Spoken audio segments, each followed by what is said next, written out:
Welcome back, everyone.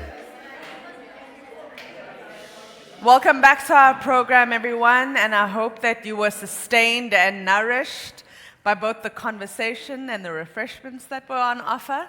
We're moving into the second part of our program today, and I think that Ketumetse and Sisonke and Gail really brought us into this idea of rethinking what banishment means, and particularly rethinking what Winnie's time at Brandford meant.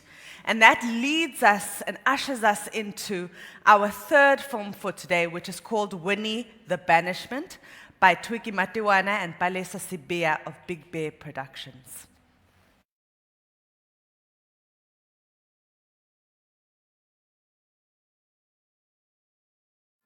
I think my whole life has been a tremendous inspiration. It was because of that adversity that we are what we are today. And if I had to relive my life all over again, if in order that my own children and my children's children wouldn't go through what I've gone through, if I had to go through the same thing, I would do it all over again.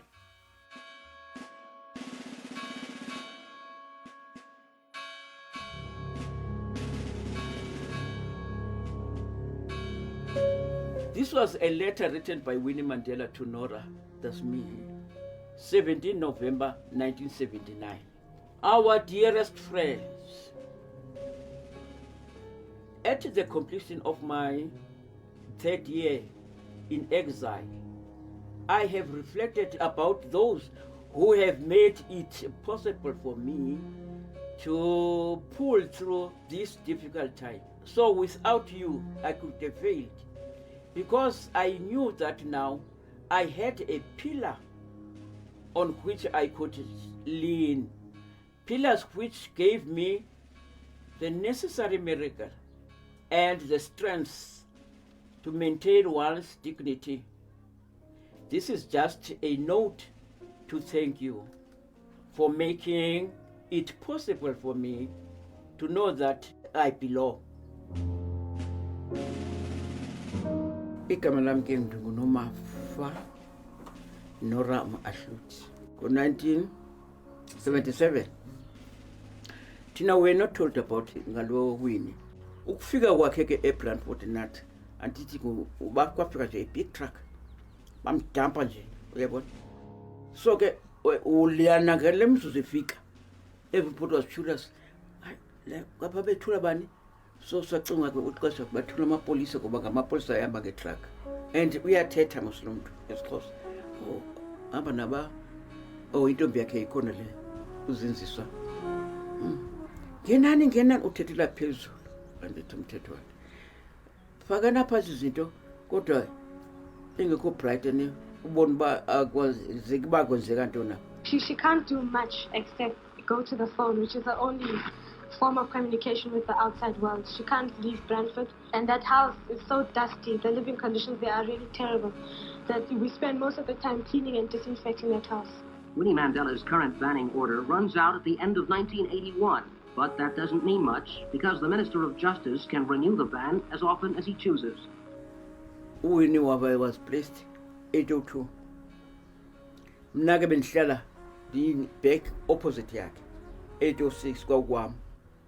Xa ndiya emsebenzini esikoleni ndifuna ndigqithe apha, andinandlela yimbi, ndifuna igqithe apha kwaWinnie. So abelungu ke bona nabazali abancedisa abelungu ezi-domestic servants babesazi bathi babalayiba kunomfazi olapha eBrandford, ningake nilinge nisondele kuye, ningambulisi, ningamthethisi, likomonisi, uba ngaba nifuna ukusebenza. Now uwina kukuba ungangamthethisi umuntu omnyama, ubugqitha pha uza kukhwasa and uyakubulisa, ubulisa kuqala. Sakubona nkosikazi.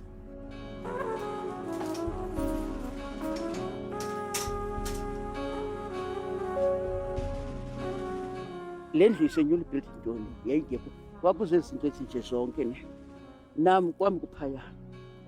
Ipompo ebisetyenziswa ngumama, amanzi adithi sidibanyela 5 boku 1 2 3 4 5 ngami ne sisebenzisa itap eyi-1 ilapha straight egedini kwami umama uzoma apha ne uphethe imbiza angayime apha kule ndawo ephethe imbiza mna ke sendisazi uba ufuna amanzi naw bantwana ke benza izinto phambi kwakhe babaleke bahambe bazawubaleka bagqithe ndizawucela uthumunyana mwekesi ndicela uthetha nasi eAmerica kumama okanye uthathe iAmerica umkhelela amanzi then uwagalele embizeni mntana njengoba emepha nje ezeke ezukunyana njengoba isiza nje laa ntatyana isebhasonkop uyabona so ke phaya iserini andithi ilila ngo-9 o'clock abantu bahlele ngesitrateni phaya phezulu uprince lo nabangane necolleague zakhe bahleli phaa daily bafika eli begade everything andithi bayafeshkekela pha entabeni umntu ongena apha bayambona so ke bayifensa ityadi kamama not only ityadi yena saba nalo lakhe kube sonke apha safumana ifensi yamahala because of mama usuka pha eqadi kwenzela uba bazombona umntu ongena apha because we're not supposed allowed to get in and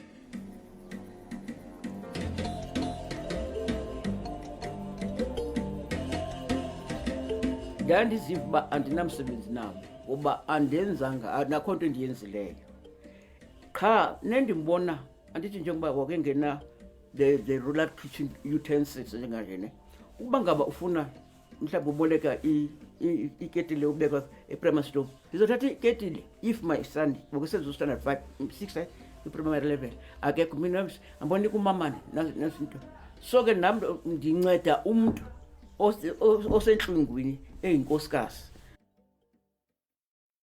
I get really emotional when I think about Umama Winnie because I think that woman was really taken for granted. I think she wasn't appreciated enough. I think Umama was a remarkable woman, a remarkable leader, that had so many odds against her, in the particularly in the space that she was in. And we experienced that as well, But I mean, at that time, she was literally, there were other women leaders, but she was the woman leader of the time and was a threat, to be honest, to the patriarchs who were trying to drive the apartheid. She was resilient and she was powerful, she was fearless, and she spoke out. The president of White House, go upper local. Remember the Mothers Mañanos. Now, also say go over curious, I make it in Coscas. Come Susan. Names and Don upper Lamakoskas Galley organization. No, we are visiting the sick. Sibanite Nabanto Batala Siabatlinela Sibamba meetings once ngenyanga ngeveki athi ungandivumela ndikwazise kwi-friends zam ii-friends zam zingancedisana wasebenzisana nabo ndithi ke mna khawume ndizawubuza andithi kaloku likomunisile ngoko sabe ngokuyaphutshuka ngoku idrati lamakhonso ngaloo ndlela sabambana ke well after 2 days afika itrakhi enkulu ke ngoku indiphathela umgubo ngaba bangani bakhe bekethe uzandi-introduce kuhlobo bakhe amabisi abantwana yawu into zizawuqonda nangoku aba bangani bakhe basipha iyard i-roll ezimnyama i-material emnyama ne sizothunga neharini zokuthunga basipha imachine zokuthunga right hayi saqhubeka ngosathunga yeyi kwi-region ngoku siyawina ihlale i-Brandfort rural township imisebenzi yabo emkhulu.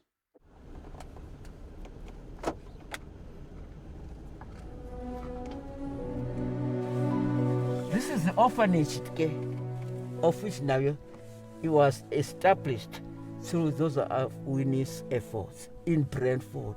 Umama ke wenza inzame. We were sponsored by Lotto. Nge-5.1 million. And that's what ikhona into yenzekile ngoku apha yabona so emotional. Bayivandalize neza zindlu apha. The second best and standardized clinic le. Ibinhle ine-toilet inayo yonke into. Yeah, zii-hooligans ziyenze le nto. Andidi uyabona khona bathutha abazizwe ikhona into abayenzayo. Yewubona isitori bazithutha. Nezijojo bezikhona apho uyabona uba zikho. Bayaqhubeka. Le Flat Rock clinic some of the friends zakhe beze ukuza nje just bazojika babone uba wenze ntoni, they remain sisahawini. Everything in Brantford, as I said earlier on, it was just there was that change. And the children, if any child is passing through Winnie's house, being dirty or uncombed, Winnie would just follow after school, say, you must come here after school. Winnie would follow that child to her home, to go and speak with the mother, and then say, Mama, you must get to my house. So the children were so nice, even the appearance of those children were so nice. They were progressing very well. Because if they're having no books, no what, the children, they know that my mother is not working and so on, but Winnie would buy books, everything that is needed.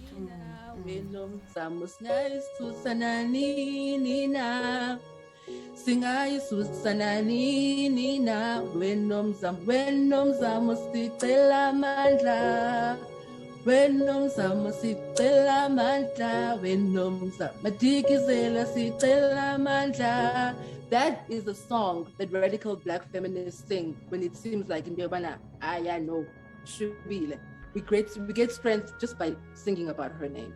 We also have a problem of just being all about words in this country. Oh, she multiplied. Oh, Mama Winnie this. Oh, that. But really, how are we literally multiplying? How is that multiplying becoming impactful in changing society in the sense of the things that Mama Winnie stood for?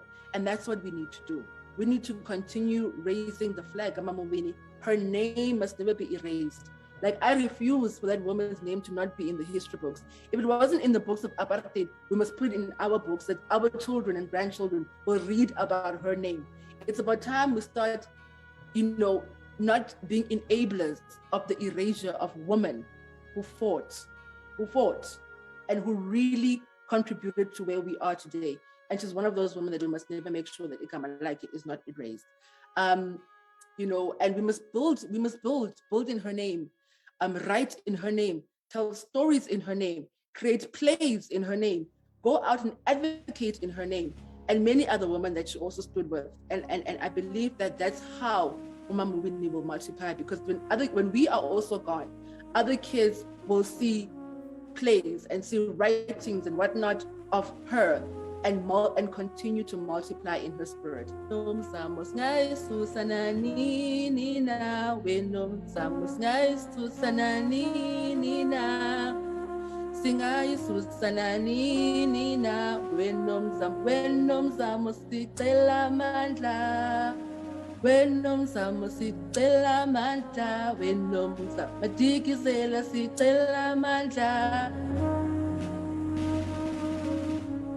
False truths cross an uncrossable boundary in the realm of paradox. A lie is a lie, and a truth is a truth. Irrefutable existence, and yet they refute.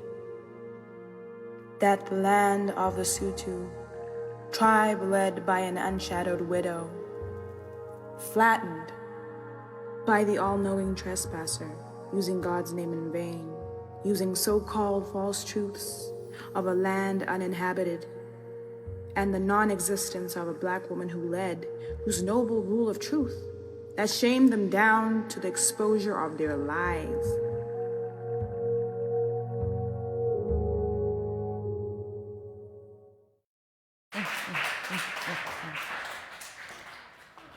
I think that film really exemplifies Lebo's words earlier, learn, unlearn, relearn. I feel like there was so much history in that film, so much I didn't know, that we're coming to terms with. And what I really loved about it is it's taking us in a practical direction. What are we doing? What does it mean to say things like, she multiplied? If Twiggy and Palesa are here, could you please stand? And Mam Nora, please. Please as well. You know.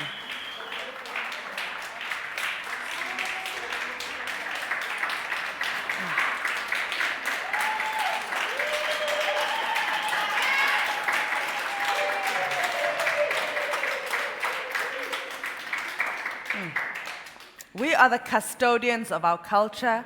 We're the custodians of our stories. And today really exemplifies the power of what stories have the ability to do. The power of what it means when we work past hashtags. When we get in a room together, when we discuss, when we disagree, when we evaluate what a legacy can really, really mean. And in order to reflect on this film, I'm going to invite Tekano Lifelong Fellow Patrick Mdletshe to the stage, and he'll be in conversation with Kawekazi Makabuka, Mahwala Makhwenshu, and Judak Ranap.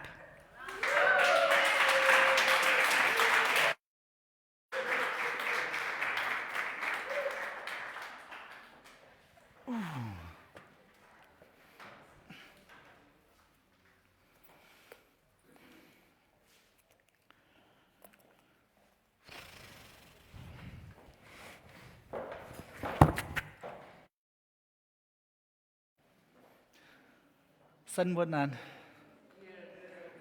If we had time, I would have actually asked you to join me to sing, but because of interest of time, actually I wasn't able to do that. Siyabonga kakhulu, thank you very much. I won't want to say welcome again because already you've been welcome. But for me as a man, I think it's really an honor to be here to share the stage with you. I think then that it means a lot for me. Ngicela sibanikeze izandla.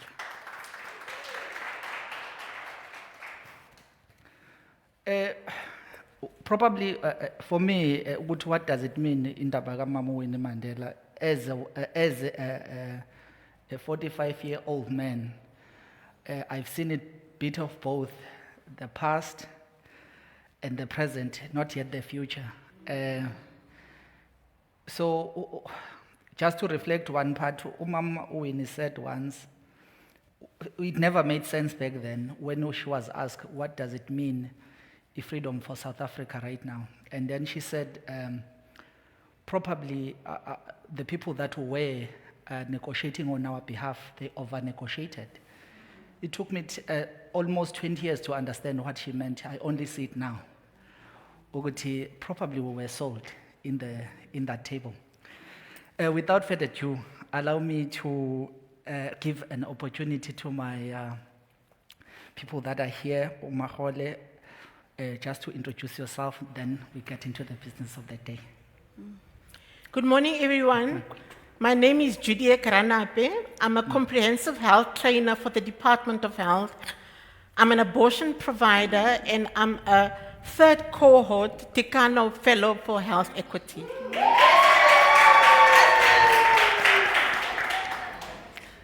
Good morning, colleagues. My name is Mahwala Makhwenshu. I work for IPAS South Africa as a senior health capacity building for sexual and reproductive health, policies, abortion, and contraceptives.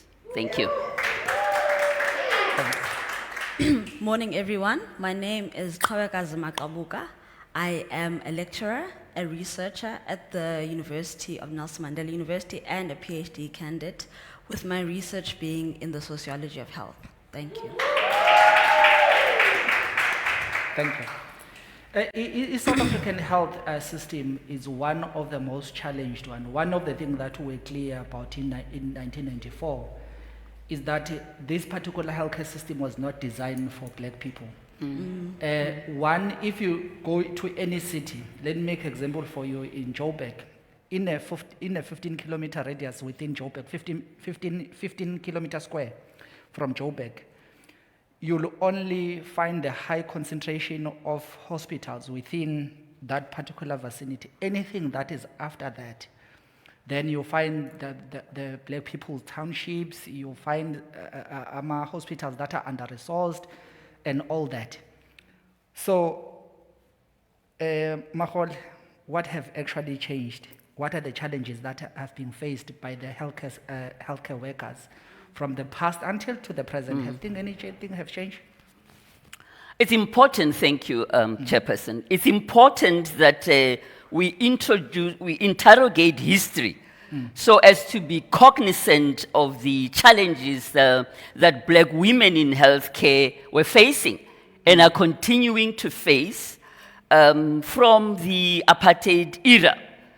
The black women started with bare minimum and to being world-class leaders, advocates, activists, visionaries, strategists, thought leaders, carers, to list but a few of their attributes.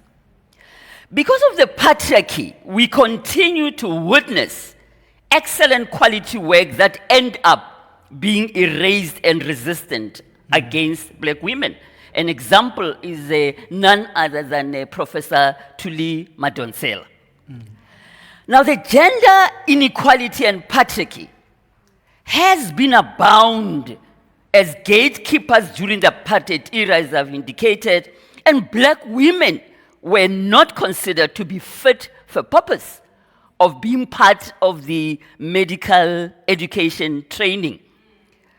And they were expected by society to continue to fulfill the expected roles of taking care of their families, their husbands, and their partners. Alas, several activities prove them dead wrong. And one of those activists is none other than Dr. Mary Malahlela Tekano, who was the first black woman to be registered as a black female doctor in 1947 against all odds. Dr. Mampela Rampela is another example. She was cognizant of the value of the primary healthcare ecosystem and implemented numerous community development projects to uplift black women, and several of those projects, regrettably, suffered when she was banned. Another example is our very own Dr. Nkosazana Dlamini Zuma, who was instrumental in the construction and the implementation of the Choice on Termination of Pregnancy Act, which was passed in 1996. You will remember that this act is considered to be the most liberal abortion law in the whole world. This law, by the way, respects women and girls' rights to exercise without being judged their body autonomy rights, to exercise choice on either to continue or not to continue with the pregnancy.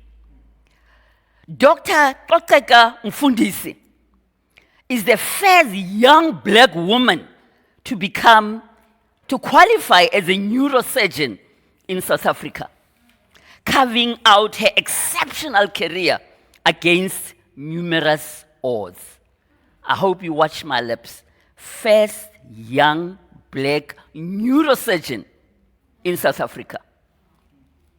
Now, what about nursing? Because healthcare is not about doctors only. Healthcare also involves the registered nurses and registered midwives. Now, look at this. When Bantu nursing was introduced, the lack of adequate school hindered many from entering the field, which required them to pass English and Afrikaans. That was the selection criteria, for them to pass English and Afrikaans. Now, the stalwart, Cecilia Makiwane, was the first registered nurse in South Africa, an early activist in the struggle for women and rights. She was also part of the anti-pass laws that were to be repealed. Albertina Sisulu was a trainee nurse in Johannesburg Hospital, now known as Charlotte Macheke Hospital. And she also continued to face all those challenges that employees in the work field continue to experience. I will pause. Thank you very much. Clearly, Oguti, we are actually coming a long way, but then the fight is not yet over. Yes. Going back from where the 1956, who inspired that up until today, women always have been this engine. And I beg to differ to some extent, but that will be a discussion for another day. When they're talking about Mandela no Mamuini, Mandela was a project. And we may talk until cows come back home. Mandela was a project. So when we say Mandela was a project, he was made to be like that. And then the question that we need to ask for the future is a question as to why they silence Umama Winnie Mandela within the ANC. That is another topic for another day. Yes, Mom Judith, your experience as a healthcare worker, as a nurse, have anything have changed from the past until the present? What is your experience? Well, I'll start this discussion on race and healthcare with a personal story. I was born and raised in Meadowlands in Soweto. I've been in the Western Cape for 25 years now.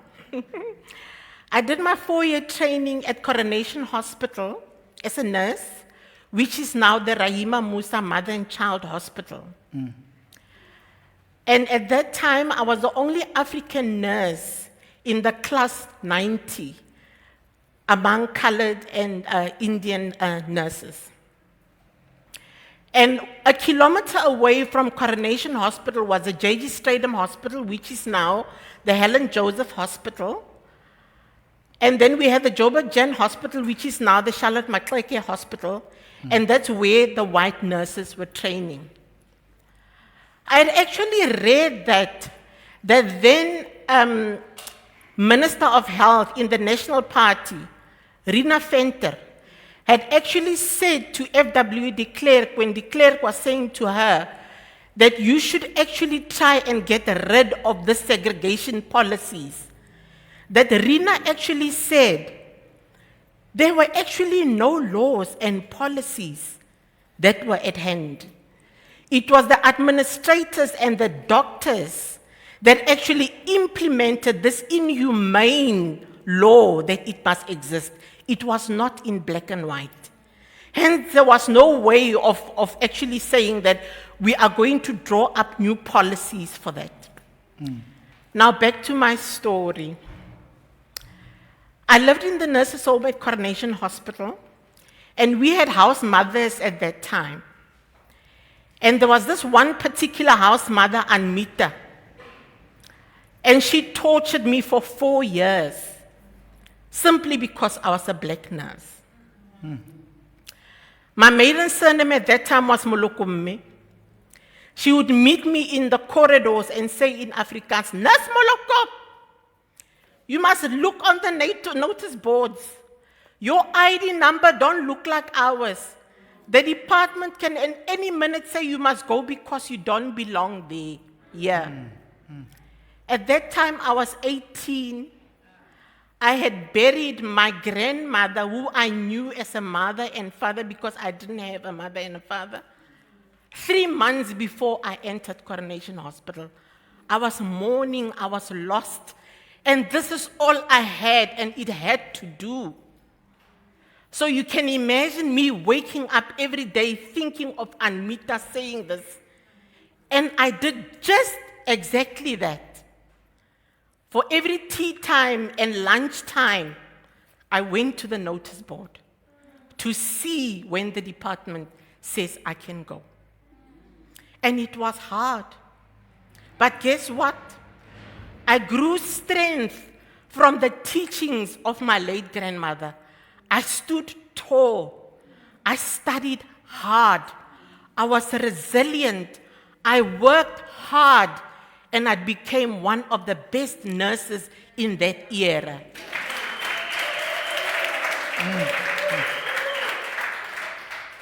Now, race matters profoundly in healthcare. And society does not value Black people, and people that are poor.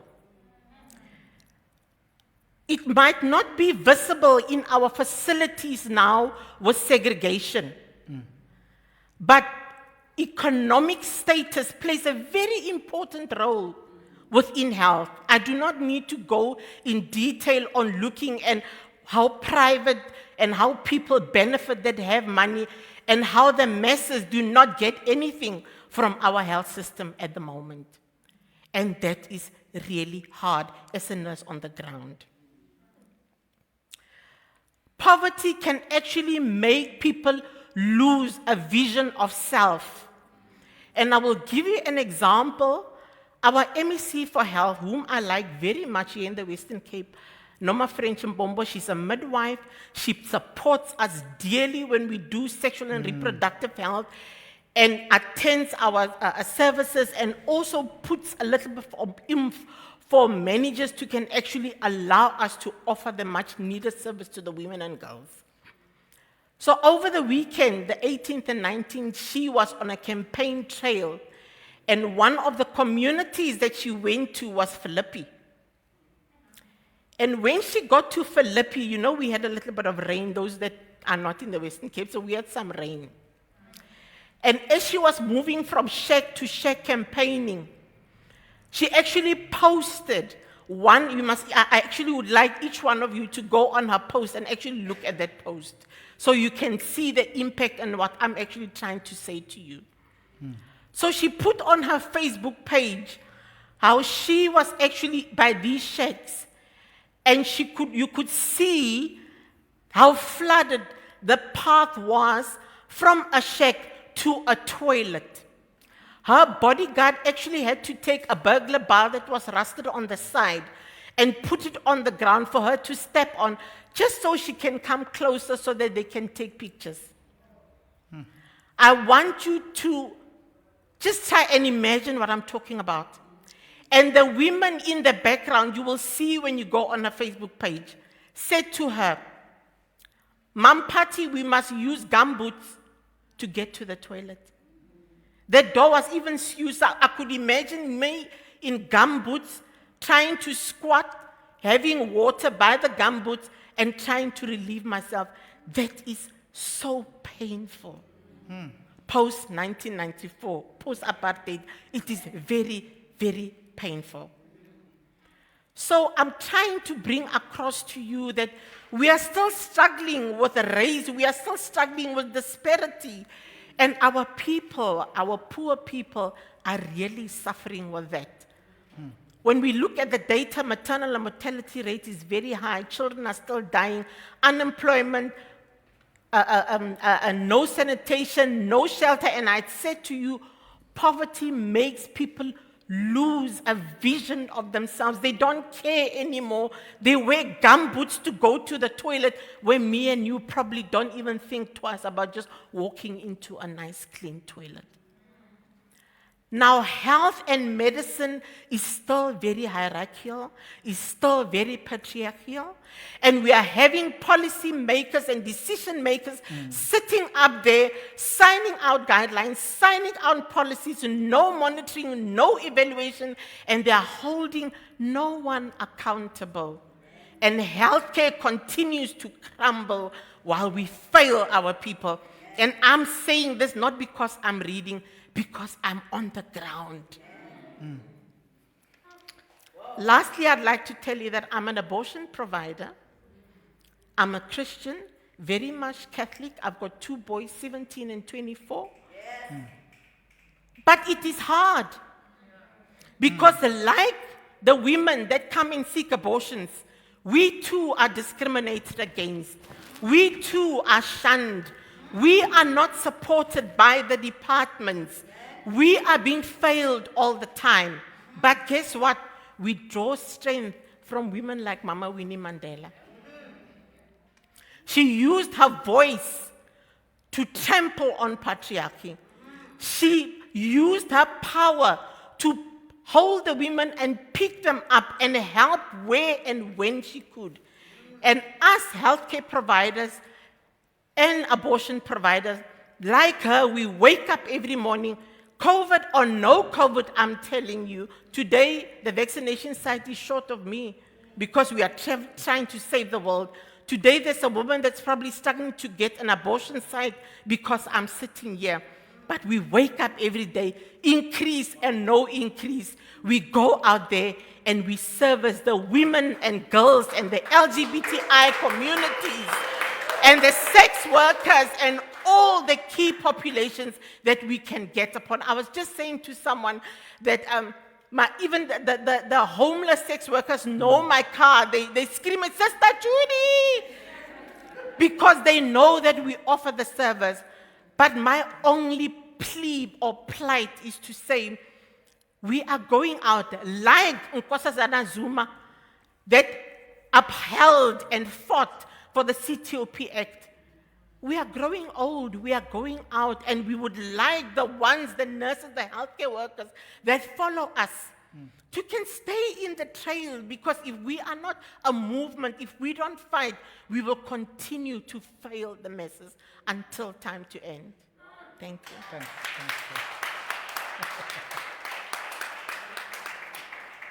Yo, my daughter. Yeah, thanks, Ma'am. Kawekazi, history is always written by a powerful hand, which is the one that is always choose to say what is the narrative, what is the truth that need to be written back then, and also now. If you're looking at the history of women deliberately, they chose to squash and shelve the history of women and the contribution of women in South Africa. As a young person,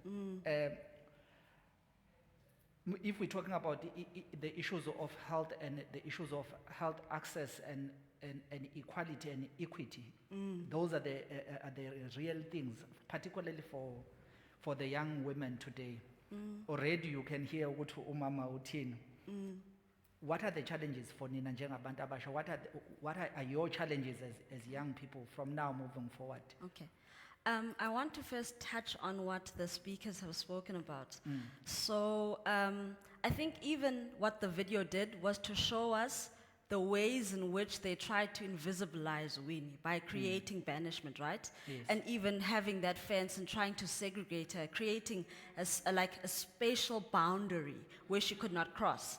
And then when we hear about the history, we start to see that this invisibilizing then was given a political tool to invisibilize black women, the contribution of black women, where we can now say in 2020 or in 2016 that the first black neurosurgeon is here in South Africa. We start to see that thread of invisibilization. Equally, what Mama was talking about in terms of the work that nurses were doing, that there's this deep thread of invisibilizing, right? So then from my point of view, firstly, as somebody who's done research in nursing, so in 2016, I completed my master's looking at the invisible labor of nurses.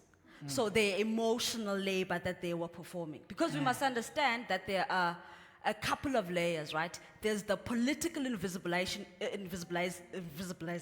which we saw with the Winnie, and we saw with the teaching, and even the structural invisibilization. Then we also see the structural invisibilization that occurs in the work environment, creating inequity in terms of access, right? In even this idea of racial kind of hierarchy that attempts to invisibilize. But what I was then trying to do was to say, beyond the work, because you say, I still go to work every single day. I wanted to find out what kind of work were nurses doing, because it's beyond the physical. And then I started to figure out that they were performing emotional labor, but it has become invisibilized because they say that, no, you're a woman, this is something that you should be doing, but no, it's effort. I'll bring this back now to contemporary. We are in the middle of a global pandemic. Yes. And the question is about care. We are in the middle of a care crisis. You hear stories of patients dying in hospitals on their own. And holding onto the hands of nurses, looking at them and saying, if only someone would hold me. That is the emotional labor that nurses are doing. Beyond the physical capability of doing work, when you enter a health practitioner's room, you look to them and you say, what is my diagnosis? And the kind of emotional environment that they can create says to you whether you'll be fine or not. But what the system does is that it invisibilizes that kind of work and says that it's part and parcel of what you should do. So this is to say that the care work that is performed is layered. That in terms of the physical capability of work of the nurses, as you say, in the conditions that you're working under, they are also providing an emotional kind of labor that is beneficial for the person who's accessing the healthcare system. Does that make sense? So these are part and parcel of the invisibilizing mechanisms of women.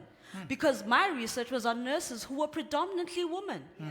And we know that even with the reports that the World Health Organization has now released, 80% of your labor force is made up by nurses. So why do we not know more about the kinds of work that they are performing?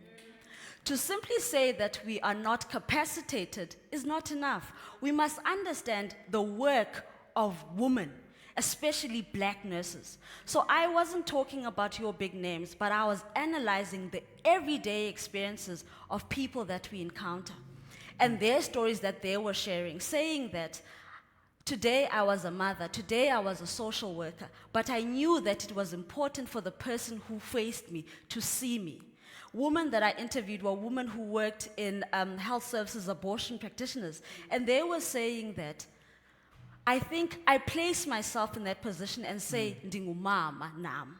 And even what the video showed us of Umamwini working with the Manyano woman, some of the women were, Mama Bebach, Mama Manyan, saying that I'm doing this work because I think it's important, irregardless of everything else. So what I'm trying to say is that we need to be wary of the kinds of mechanisms that invisibilize women and the labor that they do. And part of that is only recognizing the physical capability of doing work and not recognizing that there's also a great emotional component of doing work which feeds into the invisibilizing mechanism of women in the workplace and even at large. So then, as a person, as myself, as a researcher, that's my part to play, as a young person, to write the stories of women. Yes. Thank you.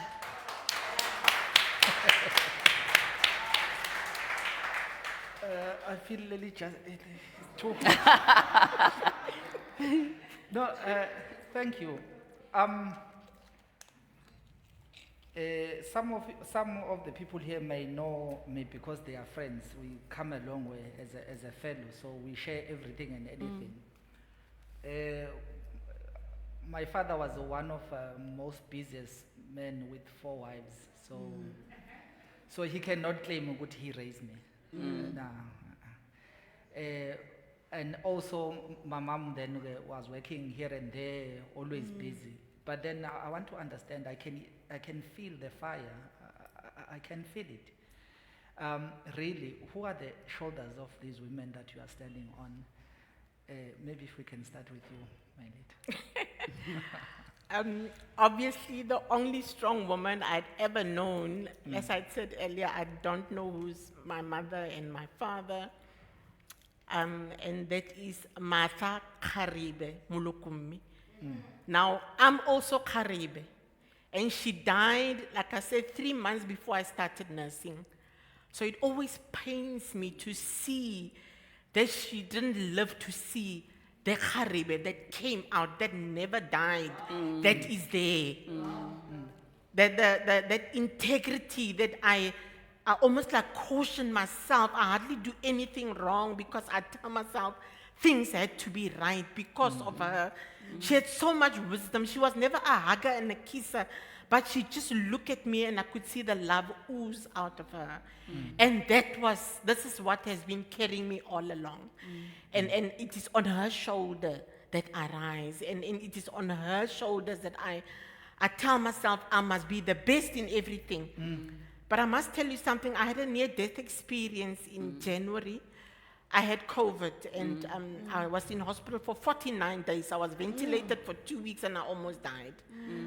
And COVID actually taught me something to come back. Because I lived on the edge. Remember, my grandmother died, Anmita was on my case. I had to have this. I knew that I had to feed myself. There was no one to look after me. So my life has always been on the edge and wanting to be perfect and do things right. But COVID said to me, no, self-care is very important. Take a step back, think about yourself, and take it easy. And that's what I'm doing, because tomorrow is never promised to any of us. So we need to do the best with what we have today. And I would also like to honor Dr. Mahwal. This woman, she's amazing. Whenever I stand in the middle of a woman with her legs open, I always think, this is what Dr. Mahwali would have wanted me to do, because she taught me how to do abortions and do SRH. And she instilled in me that you do it right or you don't do it at all. You do it like how you would want you to be treated, yourself to be treated when you're lying with your legs open. So I never forget her. Whatever I do, I always, wherever I go, wherever I teach, I say, Mahwale would have wanted it like this, and we are going to carry on like this. And I'd like to say thank you.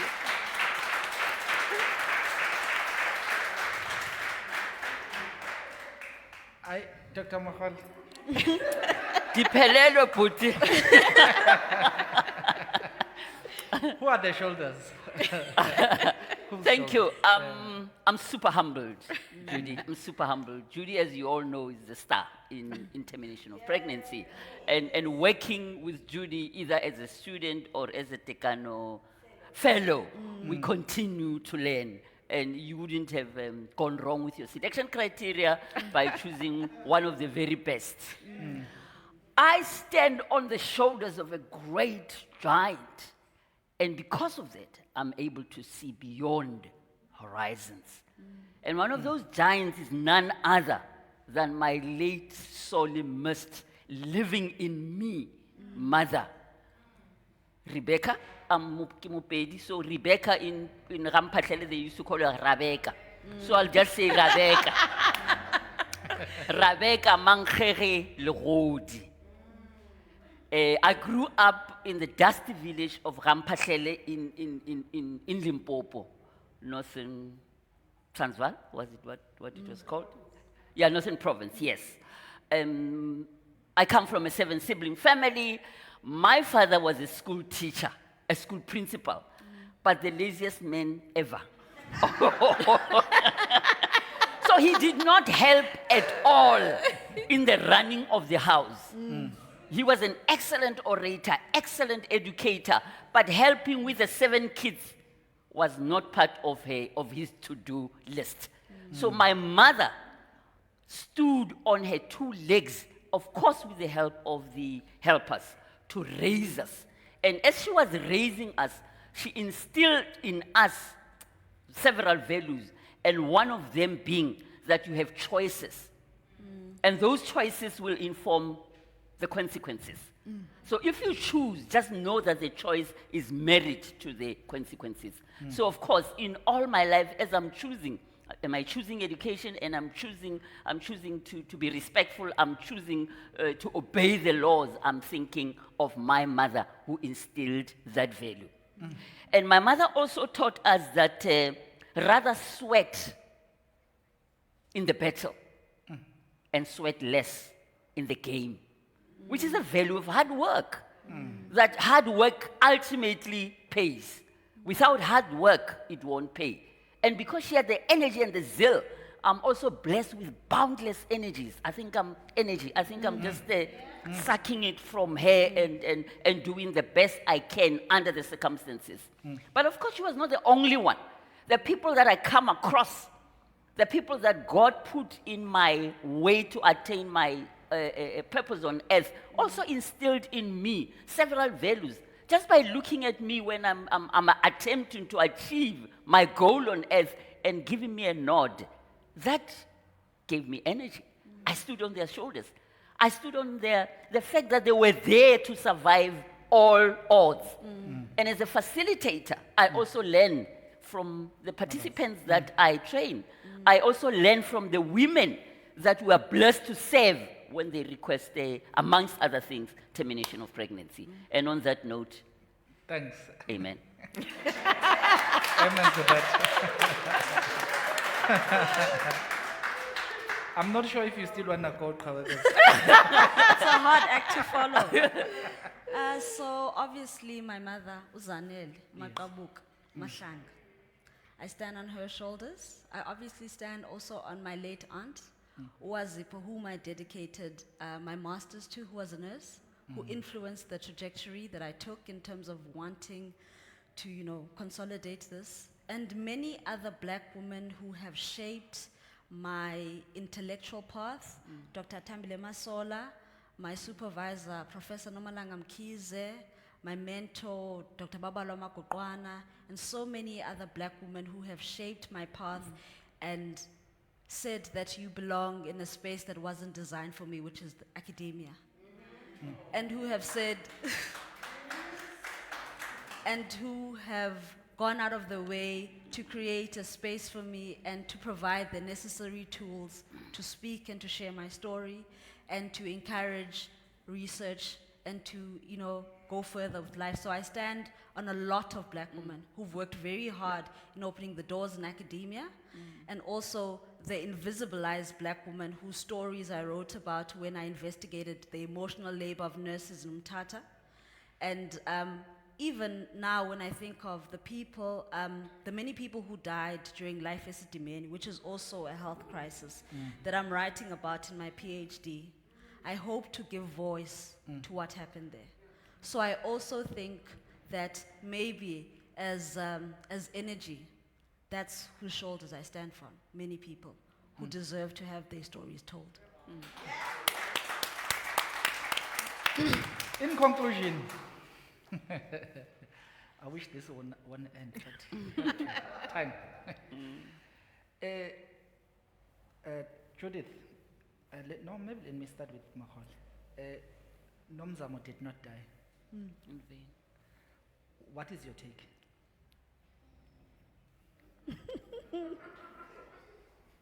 Oh.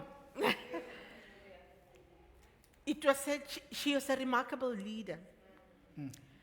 A great example of how we should support each other, not trample each other, not go up alone, take everybody along to make a better society. And that is what I admired about her.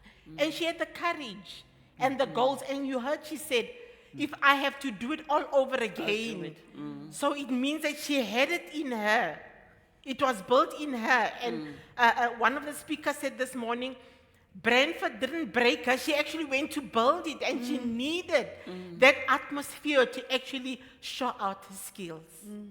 Thank you. Mahal, she multiplied. What is your take? Is she still multiplying? She definitely is multiplying in me today and every day. And I'm looking at the issue of servitude. Because she was there to serve the people. And she reminds me of this quote that the sun doesn't shine for itself. The river doesn't drink its own water. Oh, yes. And therefore, Winnie Mandela's skills, knowledge, passion benefited the rest of us in the world. And I'm hoping and trying to believe that that servitude is multiplying in me. And the issue of surviving with bare minimums, that we sometimes want to have more and more so as to save. But she was able to save with the bare minimum that she had in Brantford. And that is multiplying in me, the issue of servitude. Thank you. Kawekas, I'm Nomzamo.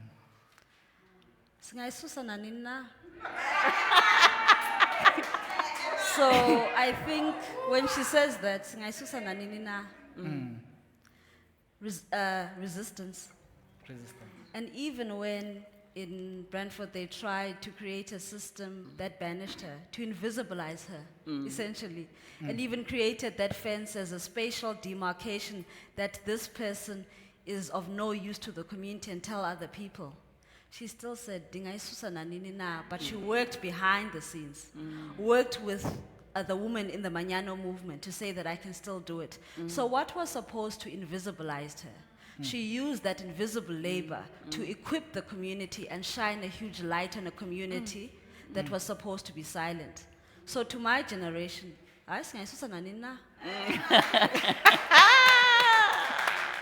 Ladies and gentlemen, ngicela sibanikezeni ihlombe maybe give them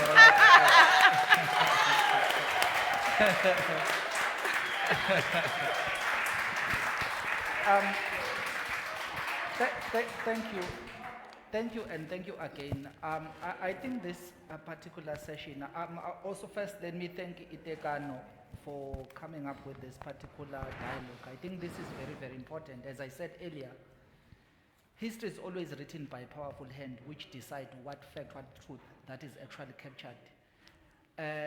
I don't think the current system is a one that will be able to give the narrative and give the truth about the strife and the plight of women in this country. So maybe this is a beginning of many things that will come. Aman. Await you!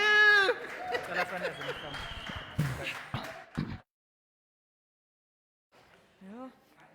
Thank you very much. Thank you. Sorry. Thank you. I feel like that session was very grounding. Kind of reminding us of the reason we're in the room today, to speak about health equity and what that means on the ground when you're truly involved in the day-to-day.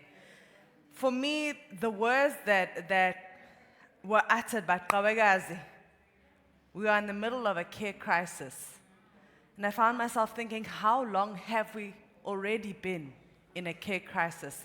And how much has the pandemic only illuminated the nature of this crisis and of a lack of access to care? And I think that it also reminded me to be mindful of our global conversations about access to abortions, about access to gender-affirming healthcare for LGBTIQA folk. And I think that I'm really grateful for all that was shared. I'm grateful for all the work that you do, and I think I speak for all of us. We now turn our eyes to our fourth film, which is called The Undocumented, as we start to consider a part of what was captured in that conversation, which is labor. This film, The Undocumented, focuses on women on mines and was created by Lesedi Mogwatle and Yumna Martin. And it will be followed by a conversation moderated by Tekano Long Life Fellow Ntabeleng Morak.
amalahle sawatshontsha kulima yini ngale njenganamhlanje kuyisande yabelungu ngithabekho kunalabantu abasebenzayo siyabaqela bathi nize ngesikhathi siso abelungu boye babangekho nize nizingolovani nedi nizifihle ingolovani bangazibuyi basikepela amalahle bese ngafuni ayagujwa ngapha kule mayini akudala ngale mara kusekudeni lesingabe asiphasi lamalahle leyadafule besikiyizolo iyavutha ithi iqeda amasenke yiwo la iqedile amasenke lawo ngifike la eMNS ngabasayona isitofu nganaso lesi iyavutha ibuvuzela ngamanzi ubumbe futhi so kamnandi kabi neda amasenke namabhodo hayi kuyaphela shame lento leyo bathi yiyo labageza ngayo lamalahle ledaka leli thina siyaligubha siyabasa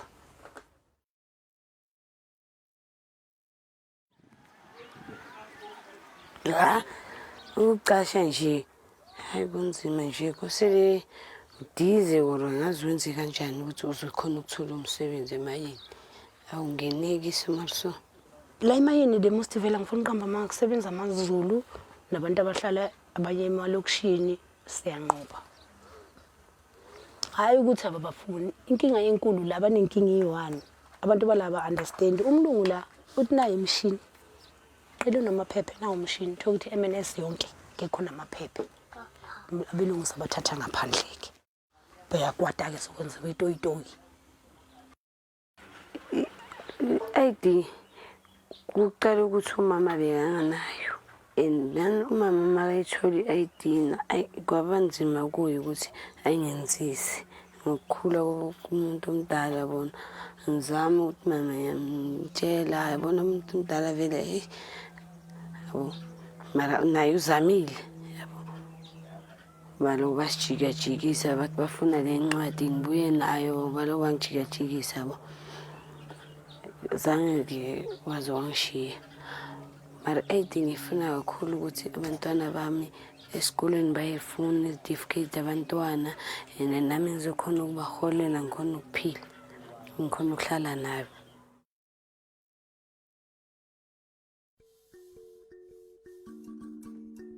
Seza ngokusiza ugogo la MNS because ugogo washela i-caravan. That's where we start our work and we saw a gap ukuthi this community needs our help. So that's where we lobby and for this community ukuthi this community should babe nama rights wabo because we feel like this community doesn't have rights. And ama mining companies abathatha for granted because baglinda wabakiyo. So Tina, we are helping them with legal issues for them to stand for their rights. And also we are helping most of the communities with groceries and dignity pets. Yes. And sometimes when they need our assistant, mhlambe there's someone who's sick, then they contact us and we make means to we come and collect them and take them to the hospital, wherever where they should go. The relationship yam nothuli, it's a very good relationship because uthuli ngammeet 2016 when I'm starting to do this job through her late mother. Yeah, bingazi ugogo, then that's how I meet Thuli and ugogo relate story sakhe ukuthi kwenzakalani empilweni yakhe unomntwana bathuthulu unabazukulu. So I've got a good relationship with Thuli. I'm helping Thuli with whatever I have. I feel like we didn't do enough because as you can see, people are still living. Since I started working here, people are still living in the same houses. There's nothing changed. We have tried to engage with the municipality to intervene so that people can be moved to the other side in Clarinet so that they locate them, the RDPs. But unfortunately, it's not happening.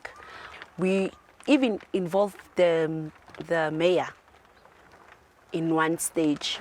She was saying that she will come and have a look. And they will also tell you that these people, they don't have proper documents. So that is why they can't get the houses.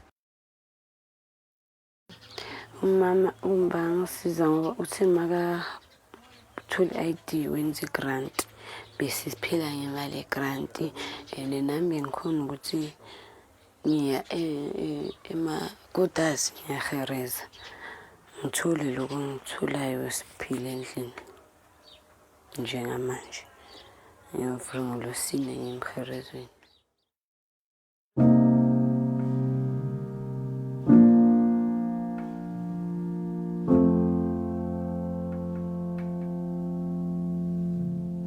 Inhliziyo yami ibuhlungu ngikhuluma ngomama.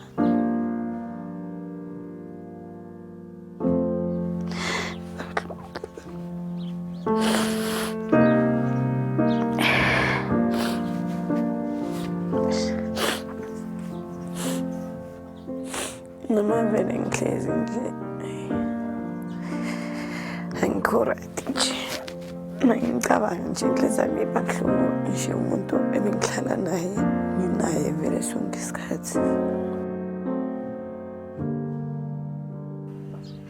Ngoba phela yazi bekasangizwisa ubuhlungu ngapha kana-ID ngapha unabantwana ngathi yazithule abaye ephandrish asimuphi usonto labantwana need until ulungise indaba ye-ID after ID sokubuya abantwana.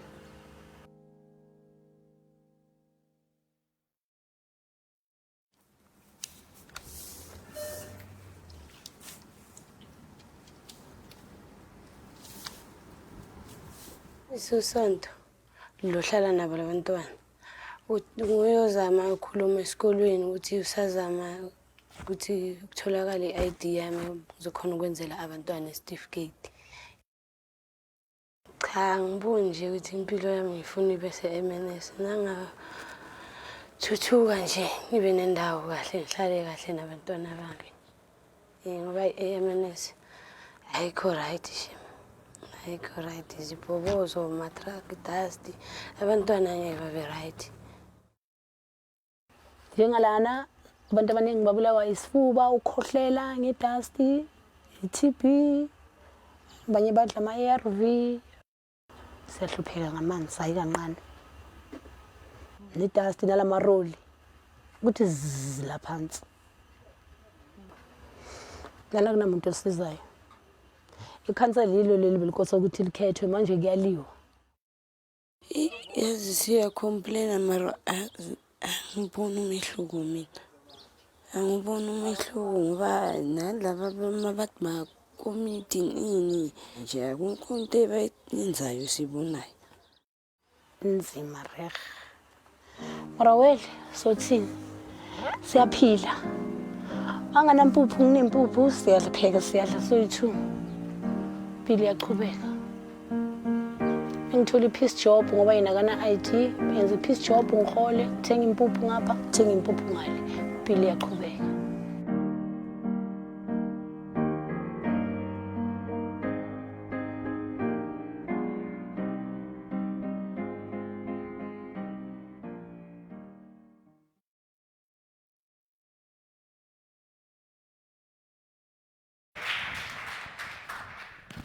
You know, these films and this project is so important.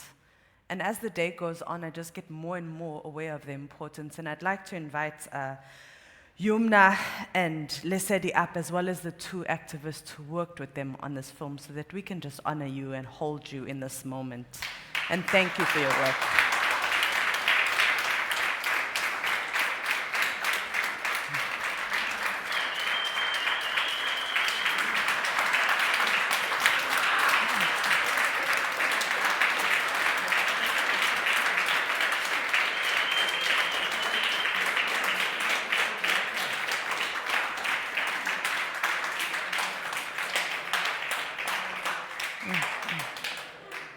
Thank you so, so much for everything that you do and everything that you are doing.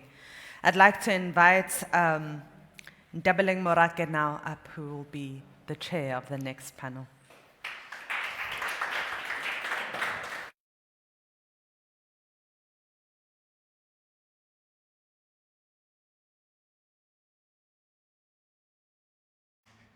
Thank you so much. Good afternoon, everyone. I think before I sit down, I also just want to invite our panelists for today, Standiwe, Selima, and Dr. Sanda Benya. Please join me.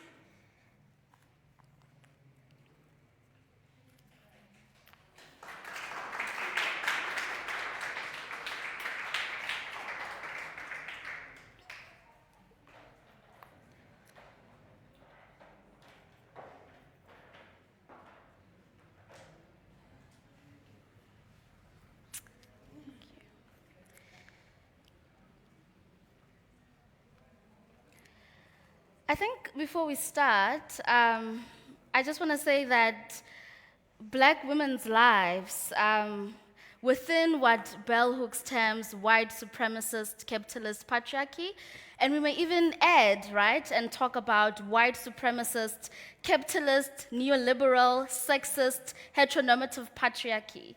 Our lives in this context are multi-layered, they are dynamic, they are complex, but definitely not ahistorical. And I think what we've seen with this particular film has shown us. I think it's shown us that the lives, particularly of women in mining towns, are lives of a story shaped by economies of violence, economies of naturalized exclusions of women. And I think just to start off the panel, I just want to maybe ask the panelists to reflect on the politics of documentation in the context of labor power and in the context of neoliberal labor power. I'll start with you, Asanda. Oh, okay. Good afternoon or noon, everyone. Thank you so much for the invitation to Tekano, and thank you, Debe, for also agreeing to chair the session.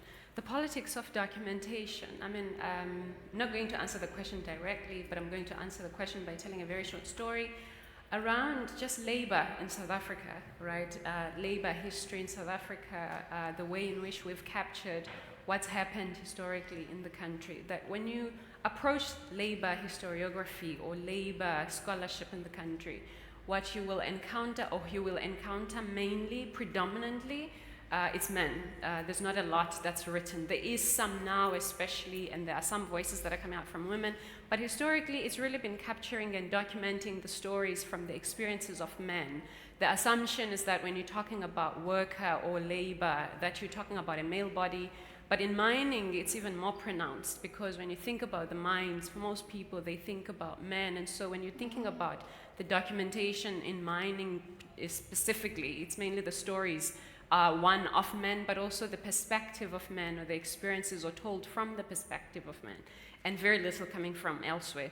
But that's also changing. So that's on the mining, but also that's on mining and that's on labor generally. And then you come to unions, because I think the story of unions and unionization is the story of resistance, and it's the story that we all need to constantly reflect on when we're thinking about workers. And as much as we talk about exploitation, also talk about resistance. How have people been responding to all of these things, the oppression and so forth? But even when you go to those stories around how people have been responding, so the story of unions, again, the dominant voices are the male voices. So even in that documentation of the story of unionization in the country, the dominant voices continue not only to be men predominantly, but to some extent invisibilization of women's contributions. I mean, when you talk to people about some of the key figures, women who have been at the forefront of building the labor movement in the country, a lot of people don't know who those women are. A lot of people don't know, for instance, that some of the most defining strikes in this country were started by women. When we think about in labor studies, we think about the 1970s, that period. That strike, or the strikes in the 1970s, are told as the strikes that were started by these dock workers, but actually they were also started, the very first people who put their tools down, put their sewing machines down, and these were women who were working as seamstresses and so forth, and men followed. So there's, in the documentation, I guess what I'm trying to say is that there's that invisibilization, but I think there's a lot of work that people have also been doing to undo that, or to center, or to at least make visible the contributions of women. Thank you so much, Sanda. I want to ask, maybe Sita, that's when you can come in based on sort of your work. I think we've seen both historically and very recently, I guess in the context of Fismo's fall, and even just like organizing, right? That the discourse or the shaping of land has been positioned as a non-feminist issue, right? So in spaces of activism, men bring up the question of land as a way of silencing women, when we actually know that land is a deeply, deeply feminist project, right? It's not agendered in any way. So how do we then, and I want us to link us to a question of resilience and resistance and how those two things coexist, but how then do we reclaim the narrative of land? Because if there's anyone who needs land, it's Black women, right? It's the most marginalized people in our society. So how do we reclaim that aspect that has been positioned as a very patriarchal discourse when in fact we are the Beyoncés of the land question? We are, sorry, truth. Sounds like an answer, not a question. Did you just say Beyonce? I mean, that's also another, yeah. Okay, firstly, thank you so much for the invitation. Thanks to Tekano. I'm very happy to be here. Oh, okay, so, you know, as you were talking earlier, I was looking at my notes and I'm saying, I wonder what on my notes is she gonna ask about? And what if she asks nothing about these notes? What am I gonna say? Okay, so, no, you're absolutely right that the discourse around land, I mean, if you think about the dominant discourse, like at least in the past two years, has been on the issue of land expropriation without compensation. And it has been led, the voices that have been led in this discourse have been mainly men, but not just any men, whether politicians or just people who have access to media, so political analysts, academics, and so on. And we've heard very little about the people who actually need land. Who is this land for?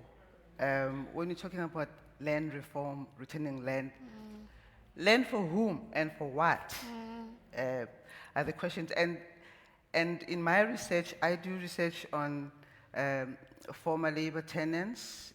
So maybe just briefly, so labor tenancy was a system of extracting cheap or free labor from Black people who had been dispossessed by whites.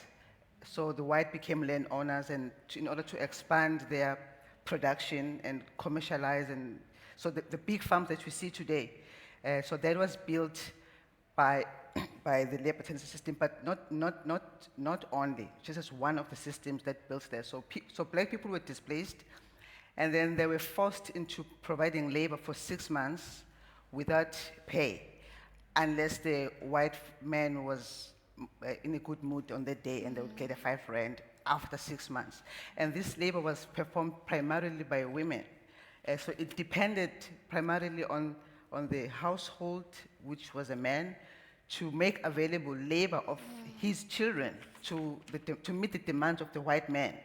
So if a white man needs, I need 3 girls to come and clean and work in the garden and do ABC for 6 months, as a father of that household, you would say, okay, you can't go to school, you have to go and work, because if you don't, we're going to be evicted. So that was the condition. And this continued for years. So to build the agriculture that you see today, it was that kind of labor. Which when you hear debates on land reform, you don't hear about that labor. You just hear about land, as if it's just going to be this empty piece that must be returned. And maybe to then bring in the voices of women, the ones that I work with, it's women living on these farms in rural parts of KZN and in Mpumalanga provinces. I'll just read a quote from one of the meetings that we had about 2 months ago, where we were talking about this, because these are land claimants, and they're talking about pushing the state to accelerate these land claims. So I call her Mama K, and then I'm going to read her quote. So she says, this is not just about getting our land back. What about the many years I worked from the age of 13 as a domestic worker at the white farmer's house, cleaning the house, looking after their children, doing their laundry, and working in their gardens for 6 months every year, mostly without pay, unless the white farmer was in a good mood, and he would pay me 10 rand at the end of 6 months. Now, so what Mama K, this is an old woman in her 70s, the question that she asked, she's not the only one who's asked this question. I've encountered similar questions in my research many times. I have tons and tons of quotes when I ask women, so what would be justice to you if you talk about your history? Well, they're like, compensation. But it's not the compensation we hear about on the radio when we listen to the EFF or to the white farmers in Agri SA, where they talk about compensation for them. So they want to be compensated for giving the land back. Here, she's not talking about that compensation. She said, why aren't we not the center of this debate on compensation? Who should be compensated here if we take history seriously? Who was displaced? Who put their labor? But not just that, a lot of opportunities were lost. People had to leave school, were forced out of school, a range of things. People lost their livestock. The white men would take your livestock and you never see it again. Where is the compensation for that? So what Mama K is inviting us to do is, when we think about this debate around land, who should be at the center? Who is the land for?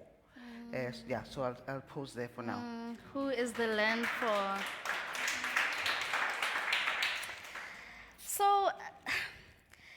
So in the context of land, the political economy of mining, and just, I guess, globally, we have seen an appropriation of feminist language, an appropriation of feminist struggles, feminist discourse, right?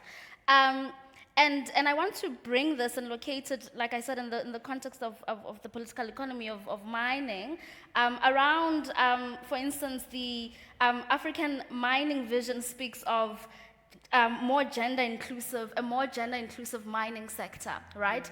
And that this idea of bringing in more women in an environment that isn't transformed, that still is very neoliberal, still is not liberatory, I guess, in its practice.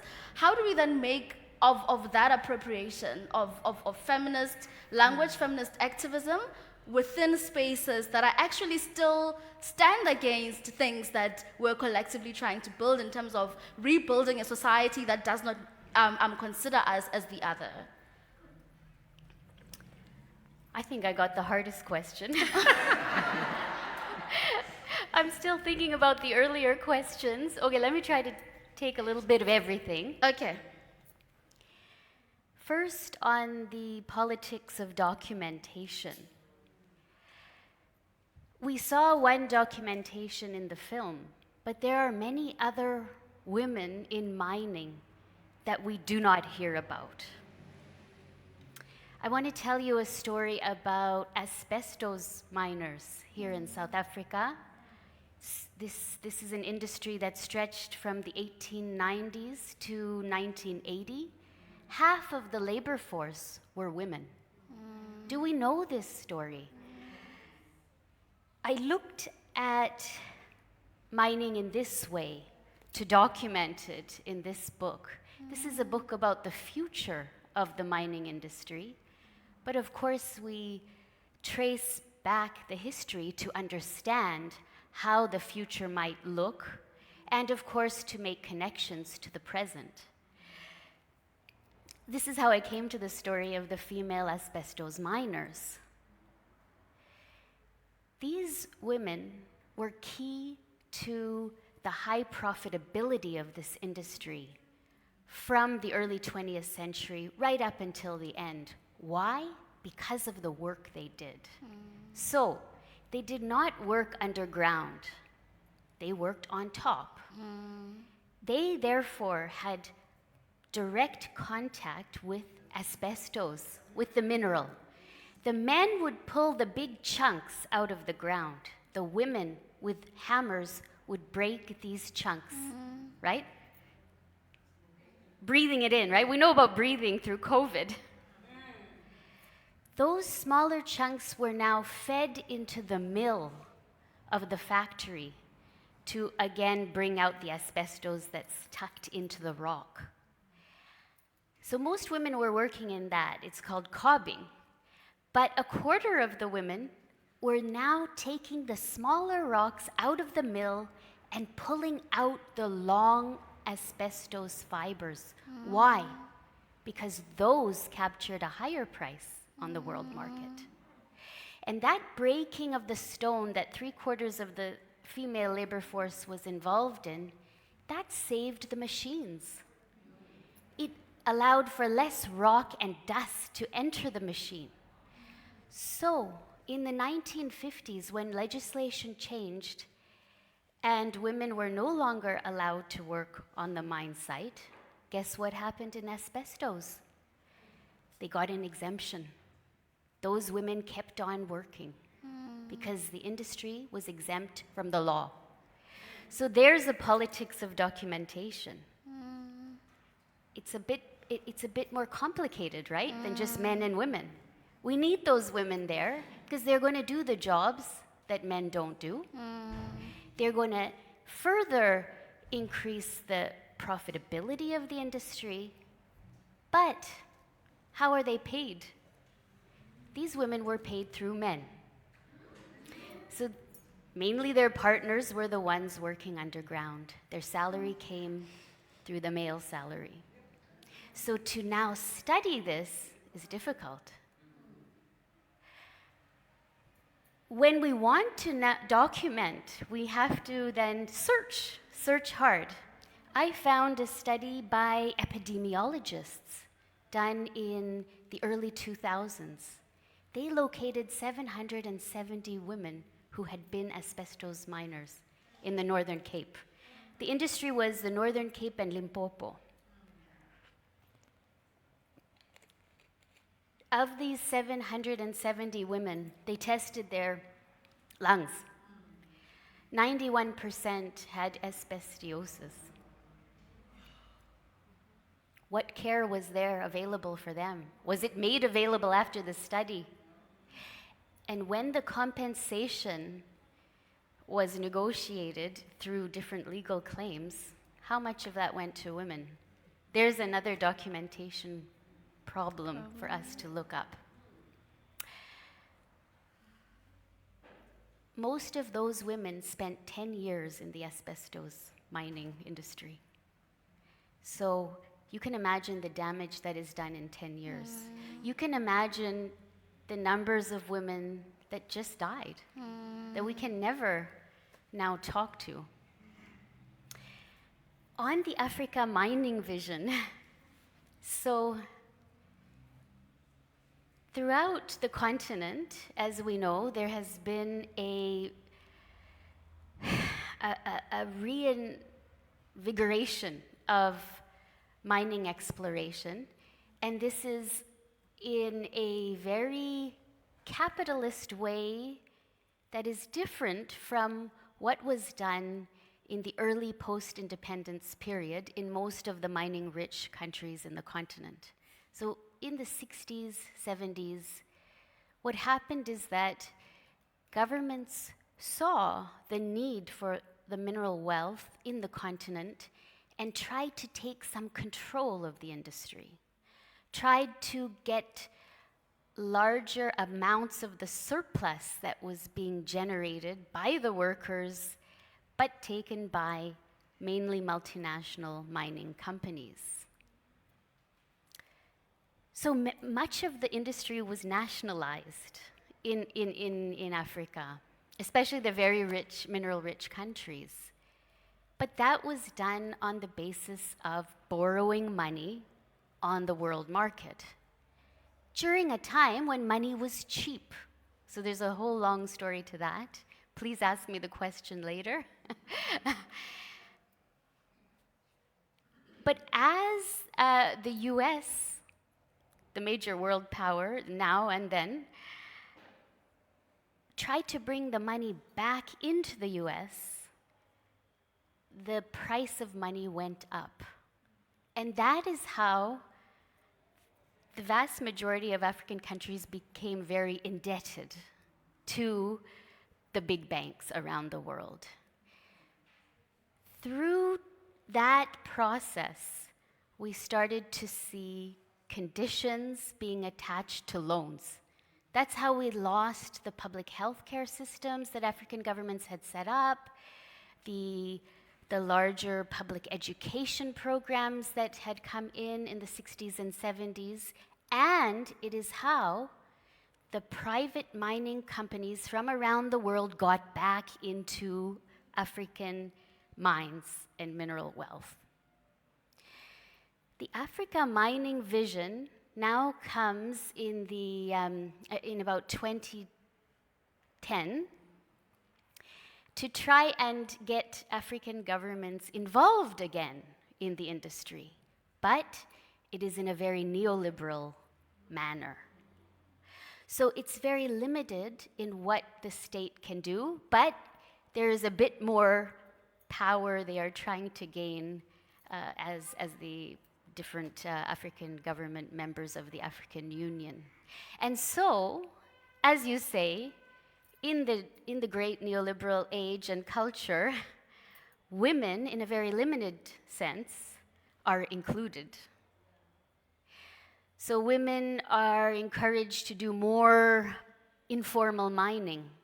Well, what are the working conditions there? What are the living conditions? How do women actually benefit from the diamonds they may be picking up in the Northern Cape, which we also talk about in this chapter? We went to talk to artisanal diamond miners in the Northern Cape. How do they make money from those rocks that are left behind by De Beers when they have to sell it to the big guy at the top? And what safety do they have when they actually earn something, when they live in a shack that doesn't even have a door? I want to bring it closer to us, right? As soon as like, what? Around, and I guess this is in the context of us reflecting on Mamwini's life, and I'm paraphrasing her about, she says that there's nothing that the apartheid government had done to her, and now she had gotten to a place where she has no fear. And I think sometimes when we speak about resistance and resilience, we think about it from a perspective of like really big stuff, right? So like structural resistance, structural resilience. And I'm interested in how then our everyday practices of resilience and resistance look like. How do we become resilient every day? How do we resist every day, right? For me, it's, I guess, simply existing unapologetically as a black woman, right? It goes back to what the previous panel was saying, that you're showing up into a space that says that you don't belong here, right? And you're claiming that narrative and you are cementing yourself. Thank you, what? Zozi. But I'm interested in how, I think it's quite unexplored, and therefore sometimes we can think that we're not doing a lot. But I'm interested in everyday practices of resilience as a form and methodology of activism. Do you want me to start? Yes. Okay. Well, before maybe I start, I'll just go back to some of the things Salima mentioned. You know, when she's talking about the defunding of the public health care, or the defunding of, so like just generally what happened with structural adjustment programs in this continent, I think we like to think of it, or sometimes we think of it as something that's so far from us. Actually, it's so close to us. When I think about the fees strikes that we saw in the past couple of years, fees must fall, that's directly linked to the story she was telling. So it's not something that's far from us. When I think about, we had people who are working in healthcare just now up on stage, and when we think about the appalling way in which the public healthcare system in this country is, the state of the public healthcare system in South Africa, that's directly linked to all of this defunding that we've been seeing in the past couple of years. I know that the dominant story in South Africa is always, oh, it's the corruption, it's because of the government and the budgeting. But I think the other and the bigger and the much more real and structural story for me is the story that goes back to what Salima was talking about, that our governments were put under so much pressure, and they have been, to a point of defunding all of these things that we need. And so when we see a lot of people in our country dying of COVID, it speaks to also the story of the mining industry and how it's evolved over the years. But another thing that Salima mentioned, these asbestos women miners, I want to talk also just as a way of linking it up, because she's talking about the women who were working and who died working in these mines but were not recognized while working in these mines, and this was their male partners. But there's the other story also that connects South Africa also to the rest of the continent, but especially to Southern Africa, and that's the story of women had husbands coming to South Africa to work in these mines, and these husbands also, because they were exposed to, in this case of gold mining in particular, they were exposed to lethal levels of silica dust. Where did they go for their holidays? They went back home. Where did they go when they got sick with this silica dust that was in their lungs? They went back home, and it was women who was taking care of these men, right? And so the story of mining, it's not just within the mining workspace, but it's how the mining industry has continued to benefit. It continues to benefit even when it no longer has men working or when it no longer has women, because it was these women who were working as healthcare workers for their husbands. Mining industries were like, we are retrenching you, your lungs are no longer. It was women who had to take care of these people, whether as wives or women as sisters to these men. And I think there's a film that was produced a couple of years ago that demonstrates the extent of this, the pressure and all of the work that women are absorbing, yet it's not recognized and it's not accounted for, that actually women are exploited by the mines even when they're not working in these mines. So when we're talking about exploitation, it's not just of the workers, but it's also of the women who aren't even recognized because of this care work that they do. And the fact that this spreads throughout the region is not just a South African thing. I think that's what's scary for me. But a couple of years ago, mining companies were also talking, and there was a case and they won. Mining companies are fighting, well, former mine workers taking the mining companies, there was this big class action lawsuit taking mining companies to court for exposing them to this lethal silica dust. And they won, but it's not a lot of money. But guess who does not even feature in who will be compensated? It's the women. And yet it's not just the death that we need to be compensated for. It's not just that we were sick, but it's also that we infected our families through the exposure. But it's also that people were taking care of these workers for years. People get sick with silica dust and think there's medical professionals in that room. They'll tell you that you can live with it, but a terrible quality of life for years. And a woman or lots of women have had to either give up their jobs in order to take care of their husbands who are doing this kind of work. But the externalities of it also are the diminishing health and quality of life for family members when you have such a situation. But also we've seen a lot of women who are saying that now we are also getting sick because we took care of these husbands or of these men for years. Now we have cancer, we have all of these things, asthma and so forth. So that story of how the mind keeps eating away at us is not just at the coal face or in the asbestos at the top level. It also extends, and this speaks not just to our past, but it speaks to the future also, because their children are also getting sick now.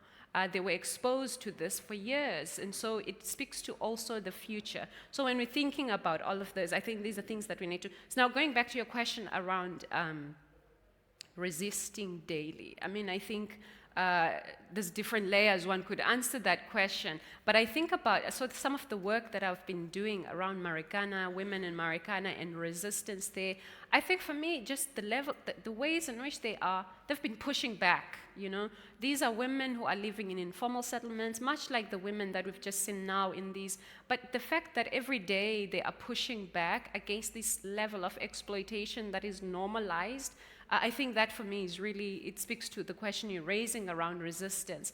And it's not the grand resistance where people are going to strike outside, but it's the fact that every day you get up and you push back against, every day you get up and you make demands that I demand A, B, C, D. The mine has taken our land, as Tar was saying, or the farm has taken our land, but every day we're actually going to push back and demand to be heard, demand for services to come here.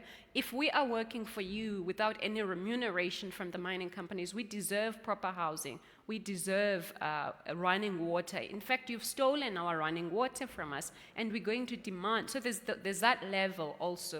And then I think there's the level at the personal that you were also referring to. Thank you so much, Star.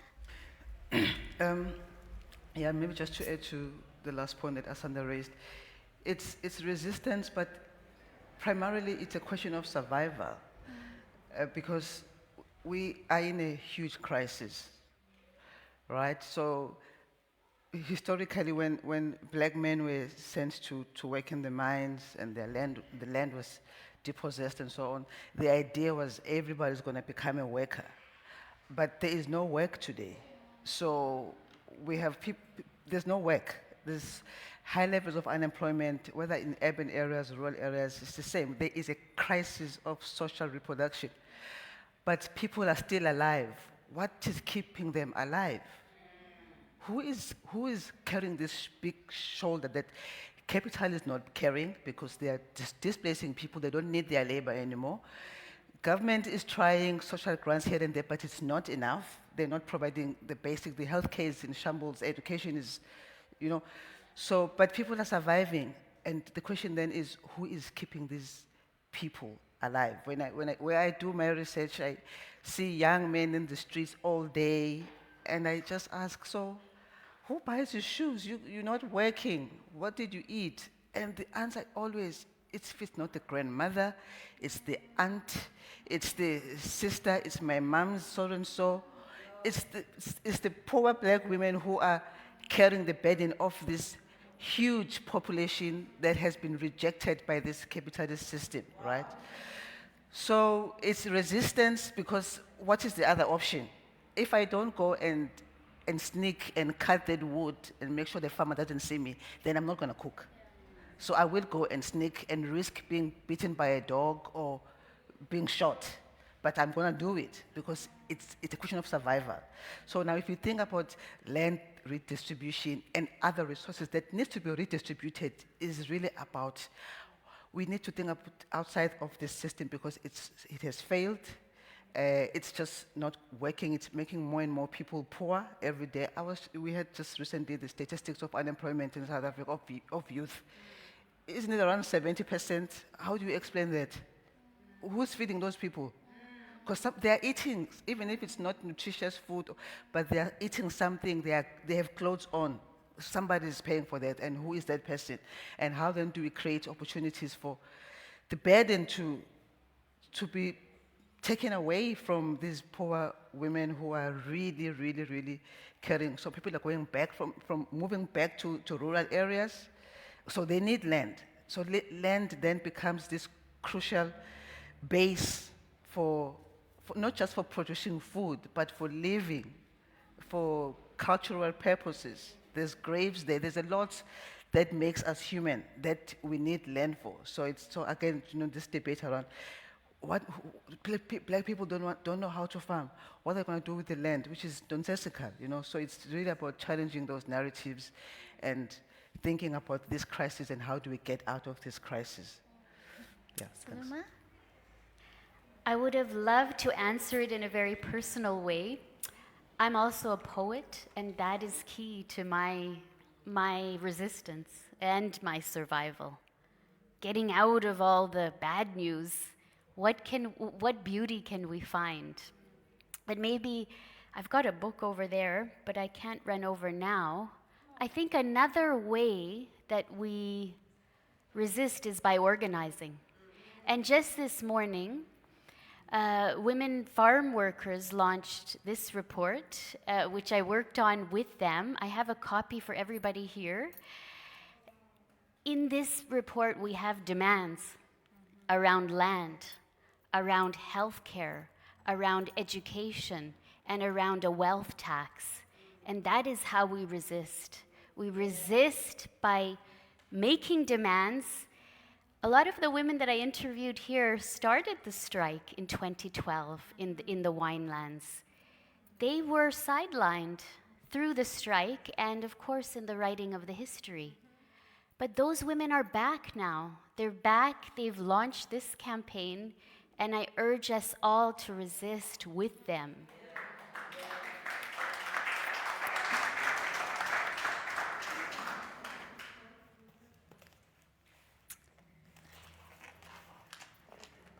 Okay, I don't quite I have some copies, let me say that.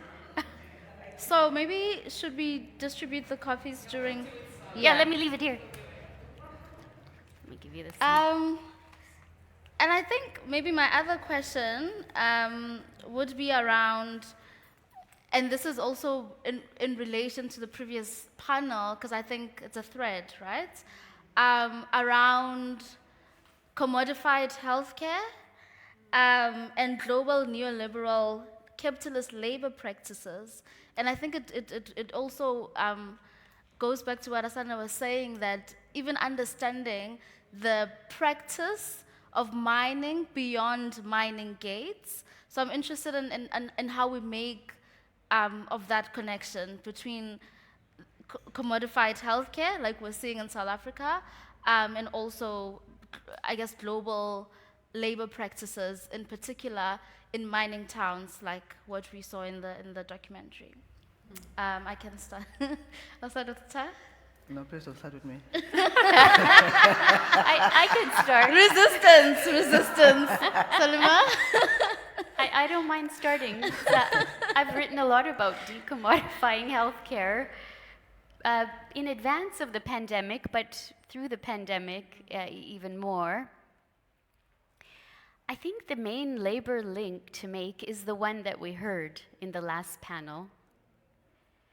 The vast majority of healthcare professionals in this country, as in around the world, is female. It is women. Women in the form of nurses of all the various sorts. That labor is the basis for most public healthcare systems. And of course, in this country, where you have severe underfunding of public healthcare, who makes up the gaps? It's nurses. Nurses get a bad rap in this country, right? We really come down hard on nurses and their behavior. But what I propose is that we talk about how nurses are actually sustaining the fallout of the vast inequality that has built up in this country over centuries. So when we talk about decommodifying healthcare, it's about valuing the labor that is the backbone of the system, not just nurses, community health workers, getting paid a pittance, bringing it back to mining. When we talk to artisanal diamond miners in the Northern Cape, a good number of them were community health workers. They aren't being paid anything, right? They get a stipend. So they're doing the mining on the side. I wouldn't be surprised if some of those coal miners that we saw in the film also do community health work. So decommodifying means valuing that labor at a living wage minimum. It means allowing those workers to study further and move up in the labor, in the health labor. So in the different types of care that we need. And it's about getting rid of the 4 odd companies that control all of the medical technology in this country. You cannot have a public healthcare system where public funds are simply funneled to those companies, and they are organized in all spheres of healthcare to provide services to the public. You will run out of money fast. And I come from a country where people fought for public health care in the 1950s. And even there, a rich country, Canada, to this day, we have a public system. We don't have a single private hospital in the country. Everybody is served by the public system. But because we use all of the commodified medical goods, everything from PPE to the heart surgery machines, to the x-ray machines, to the medication. What has happened is that public money has gone up in terms of spending on those healthcare commodities, for a profit, and spending on the main labor force, female labor force, has gone down from the 50s. So it is women that have sustained the public system. Why? Because women can be sacrificed. Even in a rich country, predominantly white, now becoming much more colorful, regardless. That is how capitalism works. So at this time, when we have gone through and continue to go through the pandemic, it is a time to mobilize around decommodifying healthcare and actually learning about what that means.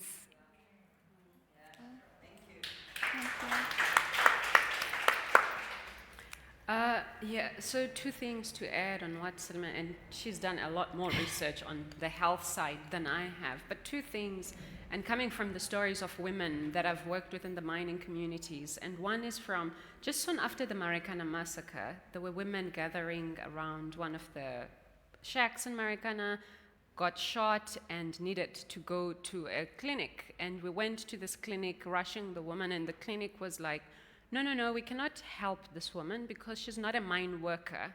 And that story for me, because it was so shocking. Here's someone bleeding, but here are the nurses being told by the mine that you cannot take or help people from this community where we are working.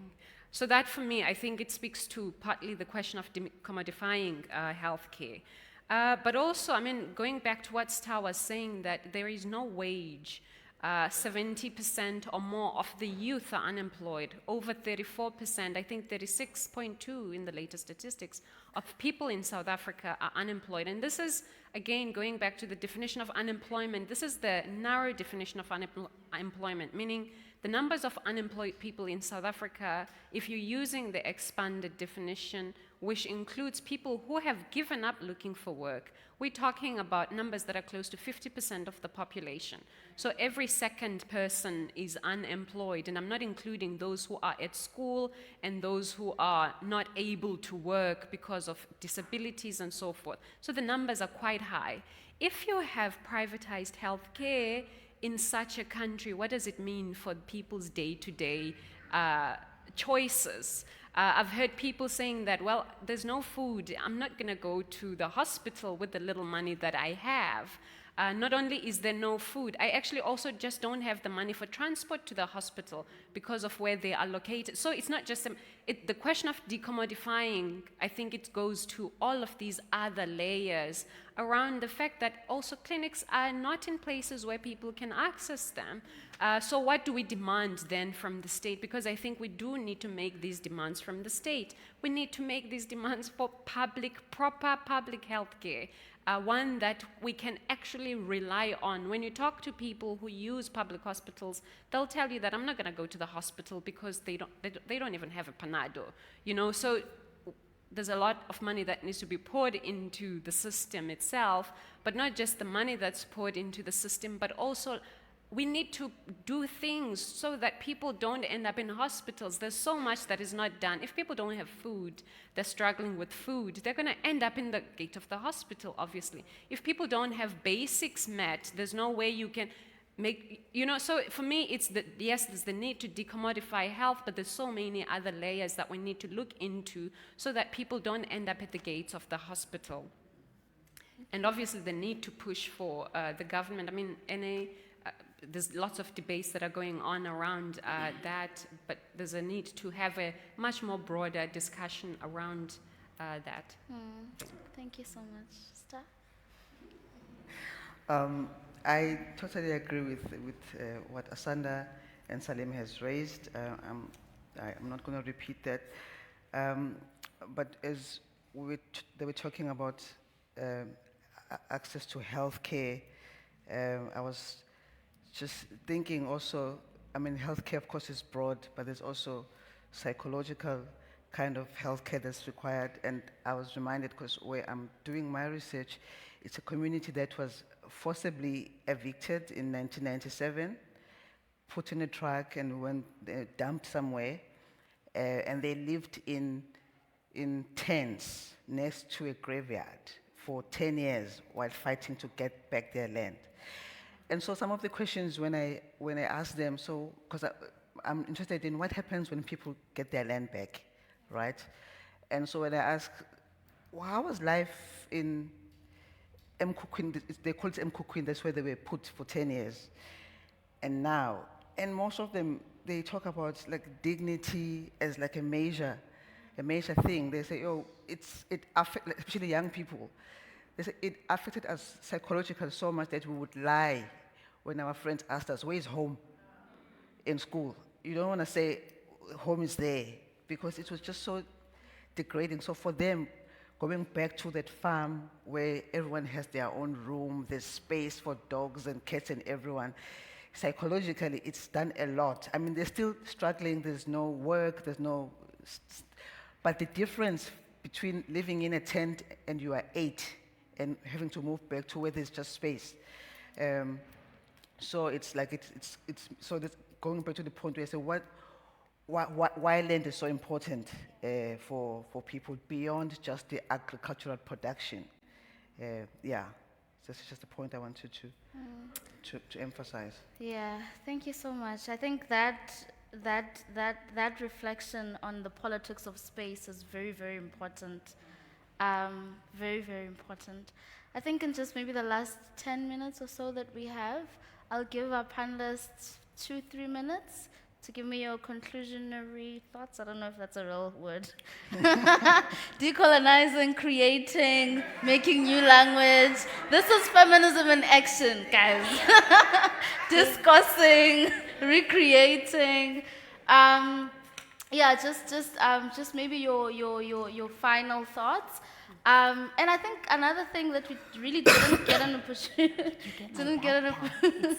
opportunity to reflect on, and something I'm really interested on is also on the politics of language, right? Language in mining towns. So we know Mfanakalo, I think that's what it's called, and how it's so popular in mining towns. But for some reasons hasn't really expanded in other areas. And I think that also speaks to how women are social creators of life, right? And creators of language, right? Of making sure that the language and the legacy also grows. And I think that would have been such an interesting conversation to reflect on, that we've seen and we've got the evidence that what happens in society when we continue to exclude women, right? Yeah, but maybe in your final 3 minutes of just conclusion, I was gonna say that word again, but anyway. I'll start, yeah, we're making new terms. This is, yeah, she didn't die, she multiplied, guys.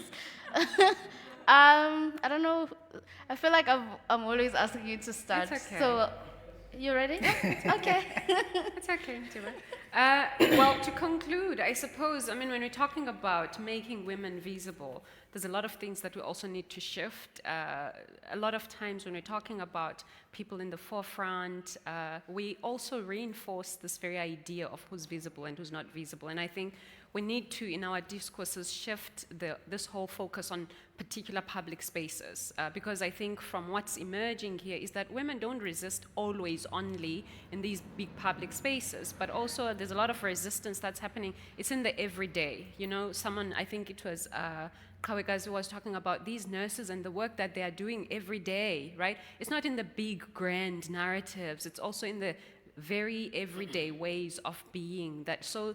When we're thinking about resistance, thinking really about everyday and taking seriously the everyday, but also taking seriously, I think, the home, which is where most of us spend our time, especially now with COVID, right? The home is also another space of resistance. It's not just the big podium.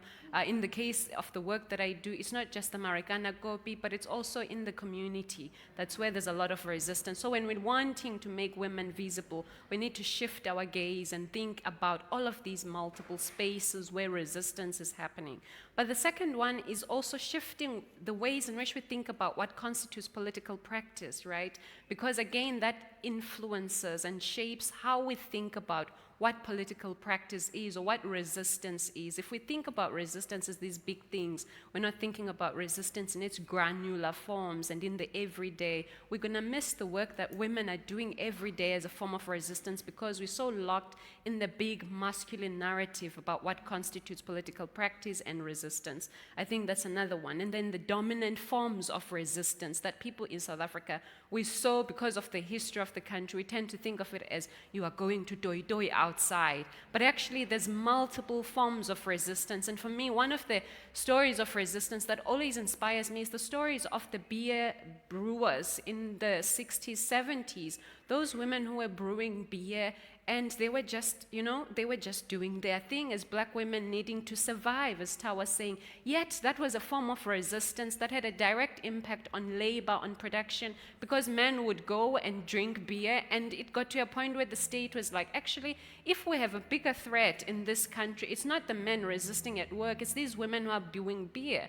Because women brew beer, men go and are in the beer halls the whole weekend, and it affects productivity at work. It does not just affect. So for me, I think such stories really make one think, okay, actually then if we need to think about resistance and take it seriously, we must really think about all of these spaces we've been taught not to look at, and all of these actions that we've been taught aren't as significant when we're thinking about resistance. And I think that's where I think I'll sort of end it. Thanks. Sir? Okay, so maybe another thing that I've been very appreciative of doing this current research that I'm doing now for my PhD is having opportunities to speak to people in their 80s, hearing from them what land dispossession meant, right? So these are people who still have fresh memories, who can tell you, I was standing at that corner, I saw a truck coming this way, my daughter was doing this. They can tell you what the white man was wearing on that day, even his hairstyle, and the words he said before he set their house on fire, So, and I've been very appreciative of having those opportunities because I'm reading history on forced removals in South Africa, but now reading it against these life histories I've been conducting and realizing that there's a lot that's missing, again, because it depends on who's been writing these histories of forced removals, what kind of questions were they asking, and their positionality, and what kind of questions I'm asking, and the answers that I'm getting, and reading the two against each other, and finding, wow, there's so much value. And I mean, they're in their 80s, they won't be around for long, and then how do we document this work and make sure we don't lose it? Yeah, so that's my closing point. Thanks. Thank you. Salima?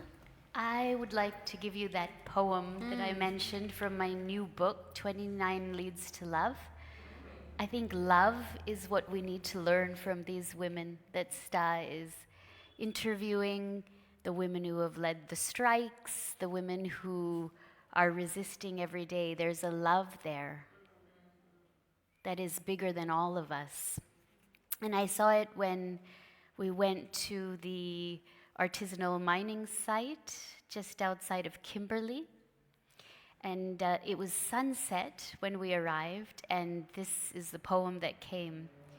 Diamond Sunset, Somalia, Northern Cape. There's an emancipating thrill to be amid Africans without borders and rock and soil riddled with crystals and the occasional diamond. Sensual sifting of soil spotted by hue, thrashing of pick, stones, rage, cage tension of the centuries, focus, patience, sorting with a vision for the future. But the permitted scourge of the company, mining without the historical claim of the miners, scourge of police and security, trying to push miners patch to patch, scourge of home affairs coming for migrants, the scourge of dusty eyes, parched lips, gritty teeth, One tap for 4,000 is the violence of the market, disrupted only by a desire for land as large as sky, not to hold it, to touch it with heart and eyes.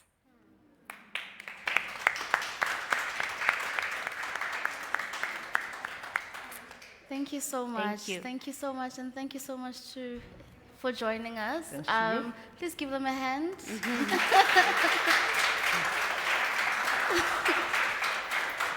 It's really been a privilege to talk to all of you. I admire all of you. You are like literally fangirling moment. But thank you so much. It's been a privilege, and I'm pretty sure we've all learned so much from our wonderful panelists. We're going for lunch right now, I think. Yes, we're going for lunch, and then we are coming back. It will say there, I don't know what time. But thank you so much for being an amazing audience. Please subscribe to our YouTube channel. Don't forget to like. Thank you. Thank you. Just a little note as you go for lunch. Please keep your mask on while your food is dished up. We have a harvest table, but staff will dish up for you. Thank you.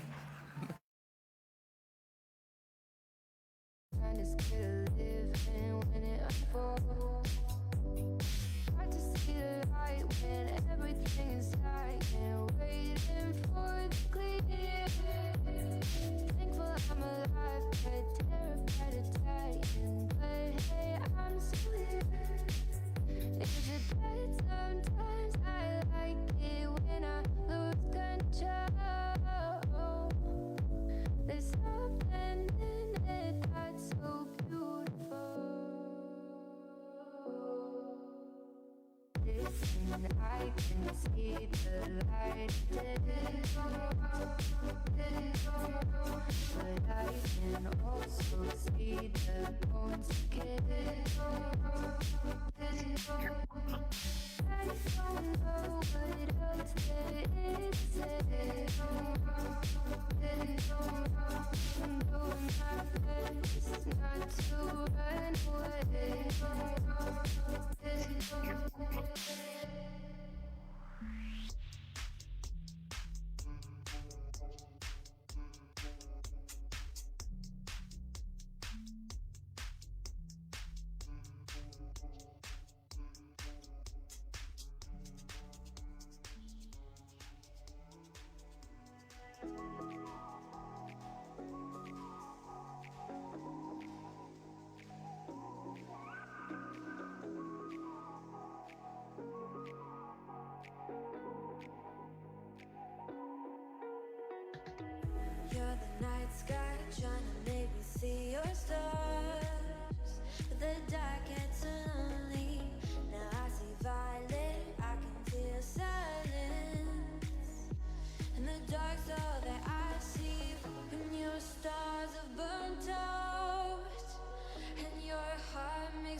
just starts to end up on the brink. I tried so hard, but all these scars, they cut so deep, I bleed.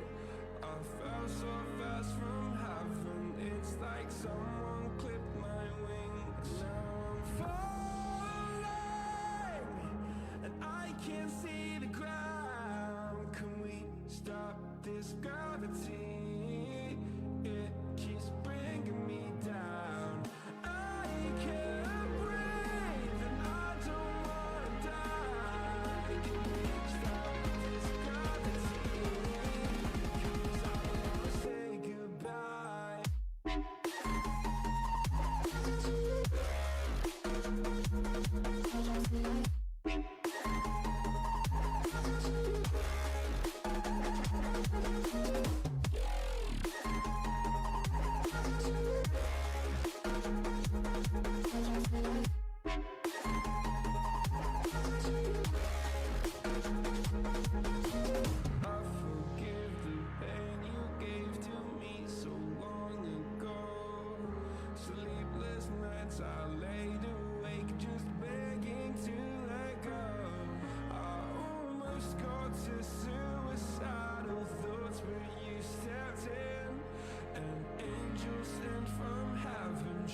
I've been chilling, watching the ocean with you. Baby, up with a slow motion crew. And we up in our cloudlands when people change, but not us.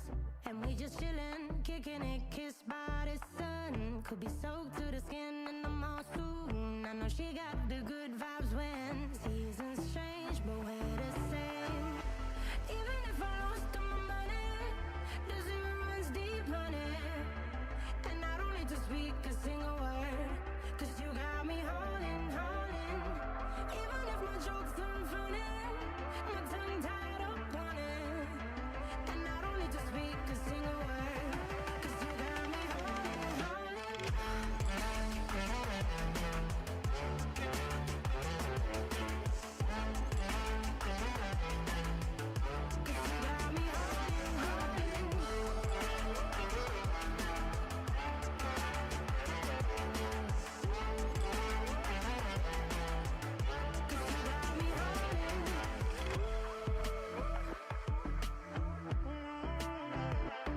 And I'll be running, possessed by a low, low voodoo. Fired up like a wolf on a full moon. And we're stuck in a la la land. The tides will turn without us. And I'll be killing time like I might be a cartoon. Take it in real life like haiku. I know we got the good vibes when pieces fall right into place. Even if I lost all my money, the zero runs deep, honey. And I don't need to speak a single word, 'cause you got me holding, holding. Even if my jokes aren't funny, my tongue tied up on it. And I don't need to speak a single word, 'cause you got me holding, holding.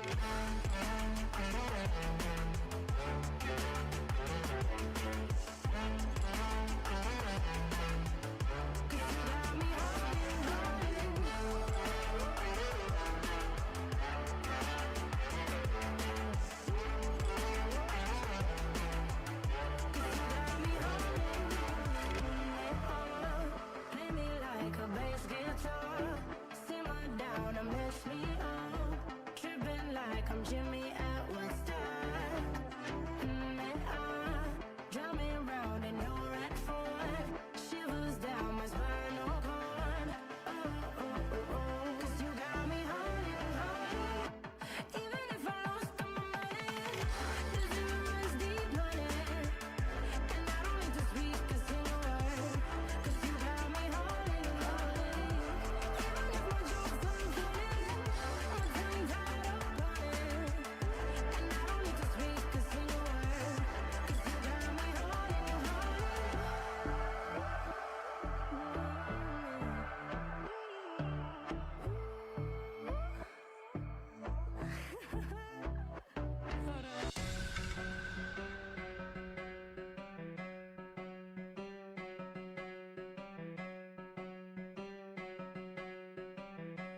trying hard, but you wanna be my friend.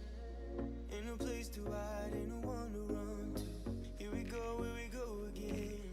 Call my bluff, I'ma be here till the end. I'm the one you ride, I'm the one you ride to. If you don't wanna change, ain't no place to hide, ain't no one to run to. If you don't wanna change, I can help you out, I can help you out, I can help you out, I can help you out, I can help you out, I can help you out. Here we go again. Time is up and I'm calling up my friends. Ain't no wonder why, ain't no one to ride to. Here we go again. Call me up and you wanna be my friend. I'm the one you ride, I'm the one you ride to. If you don't wanna change, ain't no place to hide, ain't no one to run to. If you don't wanna change,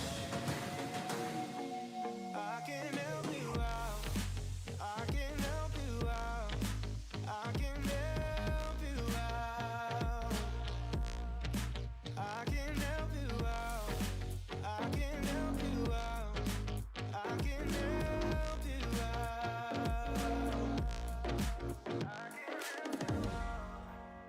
can help you out, I can help you out. If you don't wanna change, ain't no place to hide, ain't no one to run to.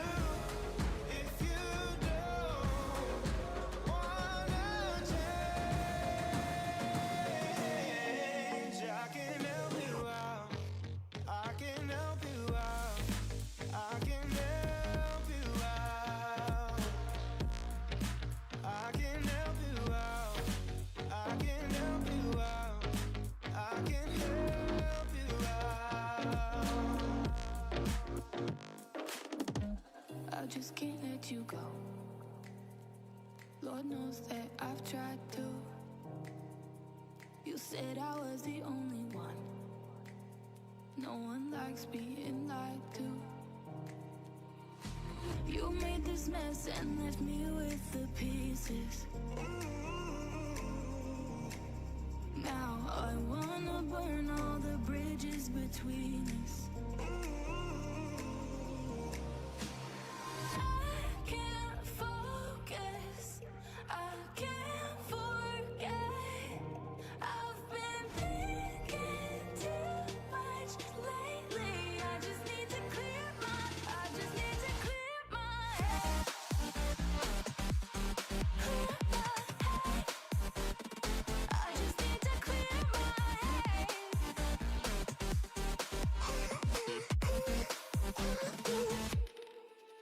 I've been stuck on memory, but it's not like I need it. And we may have some history, but we don't have to